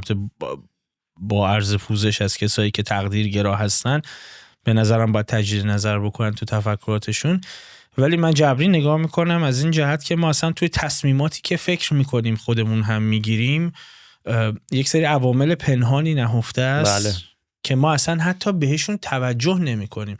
یه تحقیق روانشناختی رو رابرت ساپولسکی توی کتابش آورده بود، توی کتاب دترمیند آورده بود که توی محیطی که خیلی جالبه، یه ذره به این فکر کن، توی محیطی که عفونت هست مردم توتالیترتر میشه، خودی و ناخودیشون بیشتر میشه. یعنی نژاد پرستی در محیطی که دارم یه مثال ساده میزنم، عفونت هست، یک بیماری هست، نژاد پرستی بیشتر میشه. یعنی شما احساس میکنی احتمال این که یک غریبه این رو داشته باشه بیشتر از اینه که عضو خانواده‌ات داشته باشه. احتمال این که مهاجرها این رو آورده باشن بیشتره. تو ذهن تو بله. نه این اتفاق واقعا نیست، فکت نیست. آره. نه اصلا اینجوری نیست. آره. ولی شما این گونه فکر میکنی. در محیطی که ببین نه تست شده ها، یعنی اینا من دارم با فکت بهت میگم، اینا پشتش مقاله های علمی هست. توی محیطی که عفونت هست مردم اطاعت پذیرتر میشن، مردم قلمرو محورتر میشن. اطاعت پذیرتر میشن یعنی که یه مقداری اجتماعشون به هم نزدیکتر میشه، نه از این که به هم نزدیک بشن بخوان همو ببینن، نه دستور پذیرتر میشن. اگه یه نفر بهش آقا یه همچین عفونتی پخش شده فلان کارو کن، اعلان کارو کمتر کنکاش میکنن که من چرا باید این کارو بکنم. یه همین عامل ساده توی یکی از اپیزودامون گفتم. یکی دیگه از مثالاش اینه که یه پرسشنامه به یه آدمی میدن که پر بکنه، 2 بار به 2 دسته آدم میدن. توی یه محیط بوی پنیر پارمزان میومده که بوی استفراغ میده. اگه کسی ندونه که این پنیر پارمزانه فکر میکنه بوی استفراغ، چون یه اسیدی توش هست که این بو رو متساعد میکنه. و وقتی فقط میرفتن توی محیطی که این بو میومده و اصلا جامعه آماری اینجوری تشکیل شده بود، طرف یه پرسشنامه رو پر میکرد، تمام میشد، میرفت، بعد میدیدن که این وقتی تو این محیط قرار گرفته که این بو می اومده، نجات پرستر بوده، چه جالب، دیکتاتورتر بوده، توتالیترتر بوده. یک عامل بیرونی، تازه من فلسفی نکردمش خیلی ها، این که اصلا نوروساینس هم به این نتایج رسیده. یک عامل بیرونی که اصلا شما خبر نداری رو تصمیم شما تاثیر گذاشته، رو تصمیمی که فکر کردی تو داری میگیری. بله. این یه عاملی بود که من الان گفتم. هزاران عامل پشت یک تصمیم هست، پشت یک چیزی که ما فکر میکنیم و اسمشو میذاریم تصمیم هست که ما نمیدونیم. بنابراین ما تصمیممون وابسته به علت و معلولهای قبلی ماست. بنابراین من از این منظر همه چیز رو جبری میبینم. معتقدم که عملکرد ما یک علت برای این زنجیره برای نفر بعدی. یعنی عملکرد ما میتونه عملکرد نفر بعدی رو دستخوش تغییر بکنه، اما اون خودش نمیتونه عملکرد خودش رو دستخوش تغییر بکنه. قشنگه. اون برای نفر بعدی میتونه این کارو بکنه. دقیقاً. تصمیمی که میگیره. ما اصلا از بیس نگاه بکنی دوچار جبر جغرافیایی هستیم از لحظه‌ای که به دنیا میایم. این یکیش. مثلا یعنی از بیس ما با اون به دنیا میایم. جبر ژنتیکی داری، جبر جغرافیایی داری، جبر اقتصادی داری، هزار تا جبر. و اینو وقتی وصلش میکنی به ابعاد دیگه زندگی، دقیقاً باهات موافقم که همینطوریه. و خیلی هم این باترفلای افکت هم خیلی جالبه، این اتفاق خیلی مرتبطه به این دیگه. و من بارها تو زندگی خودم احساس کردم و همیشه فکرم درگیرشه که اگر من امروز این لیوان آب از جا برداشتم اینجا، واقعا ممکنه زندگی یه بچه رو تو اصفهان دارم تغییر میدم به همین راحتی. خب یعنی تو زنجیره دارم این کار رو انجام میدم و بخوای بهش فکر کنی خیلی عمیق، خیلی دیگه نباید بهش فکر کنی در واقع اگه بخوای فکر کنی. و مهم اینه که حالا خیلی‌ها بعد از گفتن این تیکه حرفت یه سوالی دارن که البته جوابشو خیلی کوتاه دادی ولی میخوام یکم بازترش کنی. پس چرا تصمیم میگیریم؟ من معتقدم که ما تصمیم نمیگیریم. مجموعه ای از عواملی که در تجربه زیسته ماست به ما میگه این تصمیم رو بگیر. من مثال میزنم. تو فرض کن یه دوراهی داریم. خب ما میرسیم الان سر یه دوراهی. درست. من فرمون شما رو قفل کردم به سمت راست. درسته. خب من فرمون تو قفل کردم به سمت راست. ما میرسیم سر این دوراهی و تو نمیدونی اینو. خیلی به این موضوع چالشی دقت. میرسی اونجا میپیچی دست چپ. خب سوال من اینه که آیا تو میپذیری مسئولیت این انتخابو یا نه؟ تو رسیدی به این به این دوراهی، پیچیدی دست چپ رفتی. درست. اصلا راست رو تست نکردی که ببینی نمیتونی بری راست چون من فرمانتو قفل کردم. این انتخاب تو هست یا نه؟ تو اینو میپذیری که من انتخاب کردم برم دست چپ رفتم چپ دیگه. انتخاب میپذیری. خب همین رو بیاریم تو این قالب که تو میرسی به اون دوراهی، میخوای بپیچی سمت راست، نمیپیچه، خب میری تو دیوار دیگه، چاره‌ای نداری، میپیچی دست چپ. مسئولیت اینو میپذیری. تو جفت این انتخاب هایی که الان راجع به صحبت کردیم، اگه سمت چپ یه عابر پیاده‌ای در حال رد شدن از خیابون باشه و تو بزنی بهش و بمیره، تو اولی به نظرت میاد که تو تصمیم گرفتی بری دست چپ دیگه. دقیقا. زدی کشتیش، مسئولیتشو میپذیری یا نه؟ باید بپذیریشون. تو دومی چی؟ که من فرمانتو بستم اومدی بپیچی راست دیدی نمیشه، مجبور شدی بپیچی چپ، میخوری بهش. طبیعتاً نه. واقعیت اینه که اون فرمون رو برای ما اتفاقات قبلی ما میبنده. مثال فرض کن 10 سال پیشه شما میری توی خیابونی یه دوراهیه، تو یکیش دارن لوازم صنعتی یا لوازم ماشینالات صنعتی میفروشن، تو یکیش لوازم آرایش میفروشن و شما خانومی، تو کدوم میری؟ لوازم آرایش. چی برای شما تعیین کرده اینو؟ تجربیات زیستی گذشته. جبر جنسیتی. یه فرمون رو بسته برای شما. بله. از این فرمونا ما زیاد داریم. حتی امروز که دیگه جامعه جنسیت زده فکر نمی‌کنه بازم داریم. مثلا یه مثالشو زدم. بنابراین من معتقدم این که میگید چرا تصمیم میگیریم، من معتقدم که ما فکر میکنیم تصمیم میگیریم. این لیوان اگر الان دست من بیفته قاعده اینه که بشکنه. درست. اگر نمیشکنه، اگر نشکست، یکی از اتفاقات علت و معلولیش از ابتدای تولیدش تا الان باید تغییر کرده باشه. یعنی ماهیت این نباید لیوان باشه که نشکنه، شیشه نباید باشه میشکنه. بنابراین هر اتفاقی رو که بخوای اینجوری پیگیری بکنی، مثلا میگم و یکی میاد پیش شما و میبینی که سرش آسیب دیده، میپرسی چی شده؟ میگه یه لیوان تو اون کابینت اون بالا بود، من میخواستم برم بردارم، نتونستم، قدم کوتاه بود، زدم خورد تو سرم، سعی کردم بردارم خورد تو سرم شکست. سوال میتونی بپرسی و برسی به بیگ بنگ. آره. چرا دستت نرسید؟ میگه چون قدم کوتاه بود.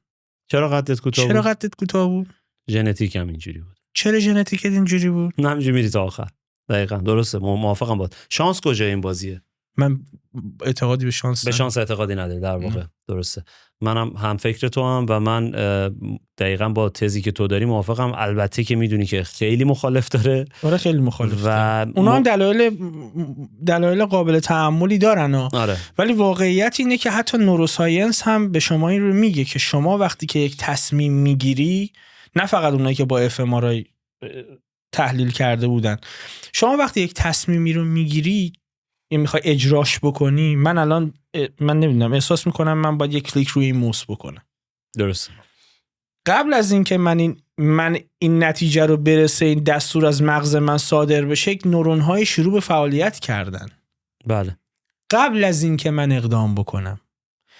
حتی اثبات شده این موضوع، قبل از این که من احساس بکنم که دارم به این فکر میکنم که میخوام روی این کلیک بکنم، بدن من تغییراتی کرده تو مغزم، فعالیت مغزی من یه تغییراتی کرده که نشان دهنده اینه که یک تصمیمی در این رابطه میخواد بگیره. بنابراین من معتقدم زندگی آدم آنفولد میشه.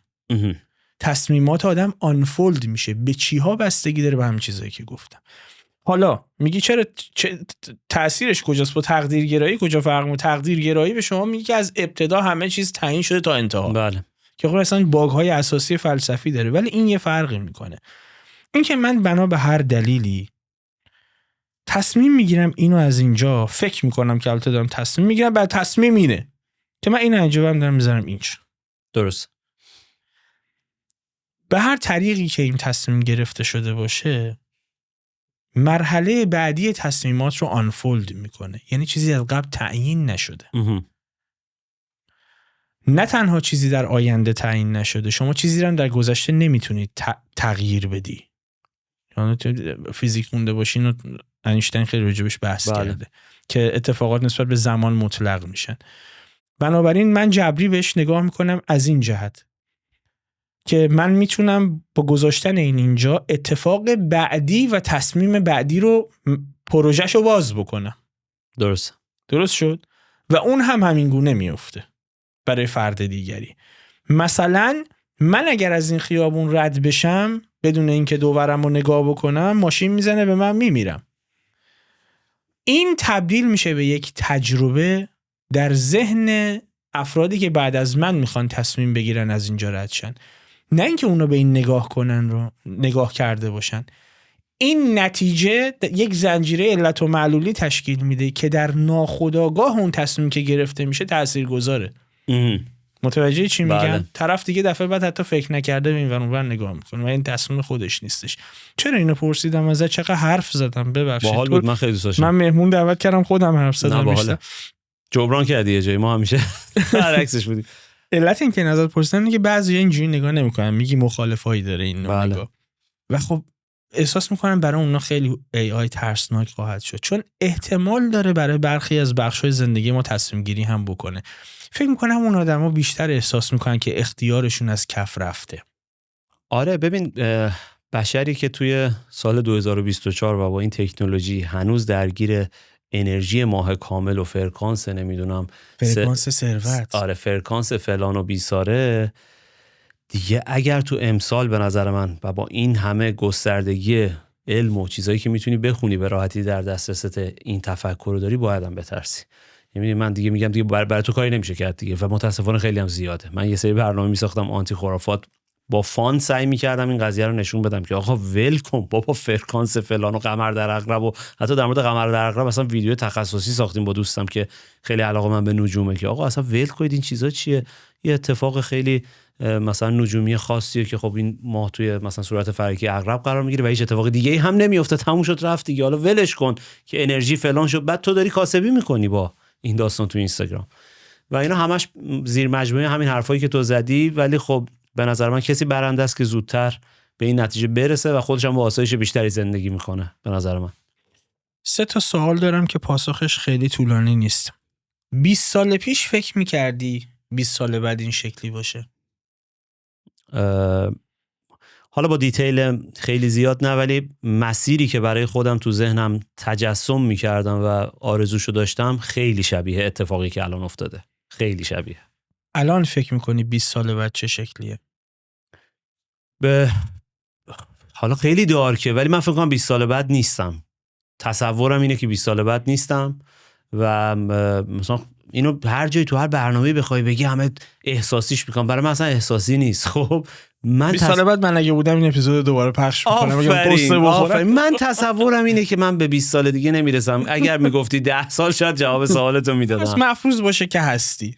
حالا جهان 20 سال دیگه انقدر سرعت تکنولوژی الان پیشرفته است که تو حتی به 5 سال دیگه هم بگی من نمیدونستم چه اتفاقی ولی من احساس میکنم یه کلونی توی خارج از زمین در حال زندگی کردن هستن با اتفاقاتی که داریم میبینیم. اتفاقات مریخ که قطعاً آره نجومی که داریم میبینیم 20 سال دیگه قطعاً این اتفاق افتاده و من احساس میکنم یه متاسفانه یه بازار تجاری از باز دوباره کثافتکاریای این که خب این یه لند جدیدی داره آنلاک میشه. خب که دیگه ما زمین رو دیگه سرویس کردیم دیگه. آقا هر کی دنبال لند و ساخت و سازه تو حساب کن یه لندی بریم مریخو بگن بکشیم، بریم مریخو بگن بکشیم، تجارت مریخ، فلان مریخ، این یکی فلان کرد، اون یکی 3 دنگ از مثلا فلان مریخو زد. چقدر غم انگیز خنده تو، چقدر غم انگیز. احتمال یکی از اولین کسب و کارها توی مریخ هم مشاورین املاک مشاور املاک زیاد میشه اونجا. دیدی شمال میری بیشتر از نونوایی مشاور املاک، اونجا هم همین اتفاق میفته. آره قطعا قضیه تجاری میشه.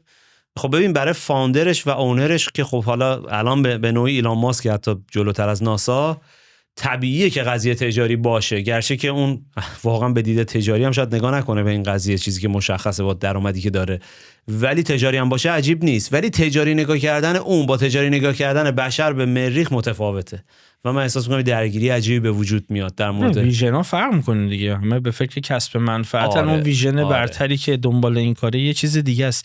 فکر می‌کنید نقل و انتقال چه جوری میشه؟ نقل و انتقال انسان، یعنی خیلی دوست دارم جابجایی انسان، فکر می‌کنی چه جوری؟ خیلی دوست دارم تلپورت باشه. فکر نمی‌کنم 20 سال دیگه تلپورت باشه. شاید یه چیزی شبیهش و از بند ماده از منظر فیزیکی نمیتونیم رها بشیم. همین دیگه. خب من برام میگم بنابراین تلپورت به اون شکلی که تو اراده بکنی الان چه میدونم بری تو این یه جای دیگه در چشتو ببندی یه جای دیگه باز بشه، که داری میگی؟ شبیهش میتونه VR و AR باشه. یعنی من اون که آره 100%. ببین من ربات‌ها رو که الان دارم میبینم نمیدونم، منم دارم بلند فکر میکنم اینا خیلی همه چیز هماهنگ با هم داره پیش میره. یعنی شما الان اینترنت ماهواره‌ای داری، چند دیری نخواهد پایید که دیگه موبایل ها دیگه نیاز به دیش و اینا نخواهد بود. من فکر می‌کنم موبایل ها و پس از اون خود ماها میتونیم به اینترنت ماهواره‌ای وصل بشیم، چون همه جا نیازش داریم دیگه. اینجوری نمیشه که شما اینجا، یعنی اصلا دیگه امکان پذیر نخواهد بود فکر می‌کنم 10 سال دیگه. و این چقدر برای کشور، برای ایران غم انگیزه با این وضعیت اینترنت که شما جای اینترنت نداشته باشی. من احساس می‌کنم شما اگه 10 سال دیگه برای لحظات اینترنت نداشته باشی آفی، واقعا هیچ کاری نمیتونی بکنی. دقیقاً.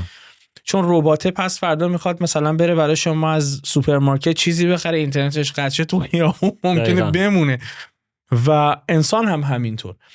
بنابراین چیزی که من دارم بهش فکر میکنم اینه که چیزی شبیه به VR و AR میتونه در حقیقت شکل بگیره، ولی این شکل که به عنوان مثال اگر شما میخوای به واسطه اینکه همه جا با دوربین کاور میشه و همه جا با ماهواره کاور میشه، شما اگر اراده بکنی در فلان کشور در اون لحظه باشی، یک اواتار از شما اونجا میتونه باشه، یک آواتار میتونه از شما اونجا باشه و واقعا میتونه باشه.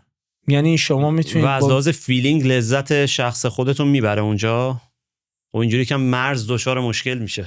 آره فیلینگ ببین ممکن علاوه بصری شما دقیقاً احساس بکنی اون جایی بشه شبیه سازی کاملی کرد نسبت بهش، ولی ماده نه. ماده با تلپورت فکر بعید میدونم. من فکر نمی‌کنم اصلا تقریبا علاوه مگه اینکه علم فیزیک تغییر بکنه. آره ما تو سرعت ترانسپورتیشن هم که صحبت می‌کنیم باید قوانین فیزیک عوض بشه که ما بتونیم مثلا الان اوکی ما میتونیم هایپرسونیک مثلا هواپیما درست کنیم. آره که داره باز دوباره تست هم میشه. آره مثلا ولی خب اوکی تاش 4 ماه دیگه بعدش چی؟ خب یعنی دیگه بعدش اگه ما بخوایم سفر مریخ و ماه و فلان داشته باشیم با این سرعت‌ها خیلی کندیم، یعنی 6 ماه قرار باشه طول بکشه برسیم مریخ. میخوام اینم خب باید قوانین فیزیک دستکاری بشه که ما بتونیم زودتر از این برسیم. مسئله اینه که قواعدی هم که برای فیزیک تبیین شده، ببین مثلا فیزیک کلاسیک مثلا کوانتوم برای ذرات ساب اتمیک صادقه که یه سری اتفاقات تصادفی میفته، ولی از ذرات ساب اتمیک که میای بالاتر، یعنی در ابعاد ماکروسکوپیک که نگاه میکنی، با در نظر گرفتن کوانتوم همه چیز هنوز قابل محاسبه است. بنابراین به نظر نمیاد که این قواعد در آینده حتی دور قابل تغییر باشن. بنابراین من اصلا تصور نمیتونم بکنم که ما بتونیم از بند ماده رها بشیم، ولی فکر میکنم که انسان میره به اون سمت که اواتارش خیلی قدرتمند میشه. یعنی یک نسخه کامل مجازی از انسان هست به صورت هولوگرامی که میتونه همه جا باشه و اونقدر تکنولوژی و سرعت اینترنت و انتقال دیتا فکر میکنم پیشرفت خواهد کرد و زیاد خواهد شد که شما ریل تایم میتونی هر جا دلت میخواد باشی.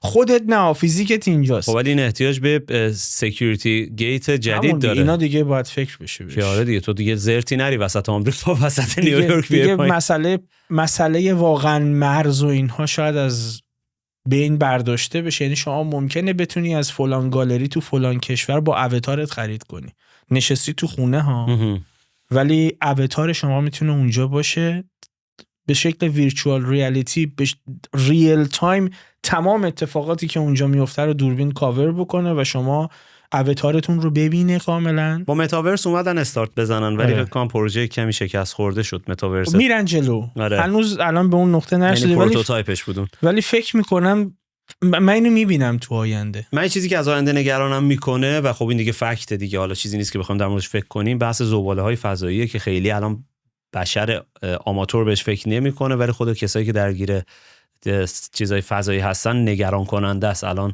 خیلی دارن فکر میکنن، حتی جدیدا میدن جایزه گذاشتن برای اینکه کسایی که بتونن راه حلی پیشنهاد بدن که بشه اینا رو مهار کرد، به خاطر اینکه زباله‌های فضایی بالاخره در آینده جلوی پرتاب راکت‌های ما رو میگیره، یعنی در واقع لانچ‌های ما رو، دریچه‌های پرتابمون رو میتونه جابجا بکنه و احتمال حادثه بله 100%. چون سرعت گردششون هم بسیار زیاده دیگه. آره این یکی از اتفاقاتی که روز به روز داره بیشتر میشه. چه قدرتمندیم، یعنی سیاره رو به گند کشیدیم. مدار زمین رو که به گند کشیدیم، مدارش هم به گند کشیدیم. مدار رو به گند کشیدیم. میریم که بریم جلوتر کهکشان رو به گند بکشیم.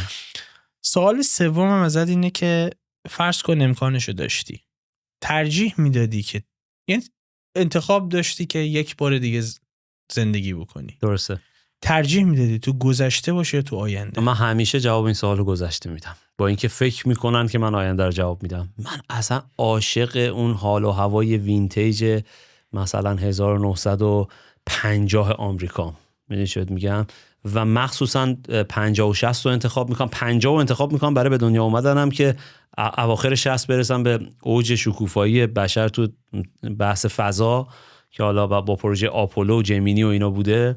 من خیلی دوست داشتم اون روز باشم. من واقعا تو این پرتاب آخر تست فلایت 5 استارشیپ احساس کردم یکی از صحنه‌هایی رو تو زندگیم دیدم که حالا نه به ابعاد پروژه آپولو 11 ولی خیلی نزدیک بود به اون حس و حالی که مردم اون زمان داشتن. برگشت و آره که برگشت و کشش کرد این داستان. واسه همینم من اصلا بوی قدیم، حال و هوای قدیم، ماشین کلاسیک، همه اینا رو دوست دارم و اصلا دوست داشتم رنگ و لعاب گذشته رو دوست دارم. من قدیم زندگی می‌کردم. اتفاقا احتمال داره مخاطبت همچین فکری نکنه. آره همه فکر می‌کنم من آینده رو انتخاب می‌کنم، در حالی که اینجوری نیست. با اینکه ترسی از آینده ندارم و یعنی خیلی آینده رو انتخاب نمی‌کنم، بلافاصله جواب پشتشون اینه که ما از آینده می‌ترسیم، مثلا وحشتناکه. مثلا اصلا ترسی ندارم از آینده، گذشته رو دوست دارم. فکر می‌کنی زندگی بشر در گذشته آرامش بیشتری داشت یا در آینده خواهد داشت؟ آسایش رو نمیگم 100% آینده. میدونی چرا میگم آسایش رو نمیگم؟ میگم آسایش، آرامش رو از این جهت اتفاقا من فکر می‌کنم گذشتگان بیشتر داشتن. چون شما ممکنه تخت رو بتونی بخری ولی خواب رو نمیتونی بخری. من فکر می‌کنم ببخشید من اشتباه گفتم. دقیقاً یعنی فکر می‌کنی که آرامش در گذشته بیشتر بوده و آسایش در آینده کمتر. من این دو تا رو یه لحظه تو ذهنم قاطی کردم به خاطر سرعت زمان. بشر گذشته استرس کمتری داشت. 100%. به ابزاری برای به وجود اومدن استرس جدیدش وجود نداشته، وگرنه اونا هم مثل ما بودن، فرقی نمی‌کنه. کامیونیتیش بسته بود، سرعت انتقال اطلاعات کمتر بود. دقیقاً. ببین همون موقع اصلا این نامه بدهی بانک یه هفته طول می‌کشه به دستت برسه، الان با اولین SMS میفهمی بدهکاری قاطی می‌کنی. یعنی می‌خوام بگم سرعت همیشه اینقدر کند بود، این اتفاق دیر به دیر برات میافتاد یا اگرم میافتاد خیلی کمتر میافتاد. امروز اینجوری نیست متاسفانه و در آینده باز بدتر. فکر میکنی عمر بشر درازتر میشه یا نه؟ خیلی سوال سختیه. فکر میکنم آره. فکر میکنم که یه سری چیزا خیلی ساختارش عوض میشه. مثلا همیشه من خودم درگیر این داستان بودم، چون از این آدماییم که خیلی راحت اضافه وزن پیدا میکنم. میبینم که این چیزا اومده که مثلا شما میتونید با خیال راحت مثلا فلان چیزو مصرف کنید یا به هر ترتیبی مثلا این اتفاق کمیکال تو بدنتون بیفته که چاق نشید. مثلا اینو میبینم، گرچه که همین الانم آلردی هست، مثلا بگن فلان آمپولو بزنی، فلان قرصو بزنی، خیلی سیفتر و رونتر از اون چیزی که تصور کنی اتفاق بیفته. سوالات بسیاری ازت پرسیدم، چیزایی که من به ذهنم میرسید ممکنه بتونم پاسخهای جذاب ازت بگیرم. اگر موضوعی هست که من راجع به صحبت نکردم ولی ترجیح میدی که صحبت بکنیم، من میشنوم. قربونت، مرسی، خیلی لطف کردی. نمیخوام تکراری حرف بزنم. من وارد مرحله جدیدی از زندگیم دارم میشم که گفتم قبلش بهت که خیلی خوشحالم از این اتفاقه و خیلی خوشحالم که آخر مسیر قبلی زندگی اومدم پیش تو، با تو آشنا شدم. محبت. به نظرم قطعاً زیرساخت و پتانسیل این داستانو خیلی خوب داره این پادکست که اون اتفاقی که خودت تو فکرت بیفته و رومان خلاصه همیشه همه جوره حساب کن تو این داستان. محبت داری. امیدوارم که مسیر جدیدت هم که فکر می‌کنم جهانگردی باشه اگه اشتباه نکنم. تحت ریسکی ها. من جرأتشو ندارم همه زندگیمو بذارم برم این آدم ریسک پذیرم. آخه همه زندگیمون هم چیزی نیست. موضوع اینجاست. ولی اون بیشتر یه کوله پشتیه دیگه. این شکلی. دمت گرم. امیدوارم از اونم کانتنت درست کنی، مخاطب باهات همراه بشه، با فرهنگ بقیه جای دنیا هم آشنا بشه، ممکنه براش جذاب باشه. همینطور که می‌دونم از ژاپن کانتنت درست کرده بودی و چقدر خوبه که یه سری چیزا ازشون یاد بگیریم. جامعه‌ای که تو جنگ جهانی به اون حال و روز افتاد ولی کماکان فرهنگش حفظ کرد، فرهنگ بسیار غنی و عجیب و غریبی داره که اصلا توی لول دیگه‌ای به نظر میرسه. دقیقاً همین. سپاس از محبتت. قربونت برم. امیدوارم که گفتگو برای مخاطبم جذاب بوده باشه. هفته آینده هم فیوز 13 رو از دست ندید. میبینمتون به زودی.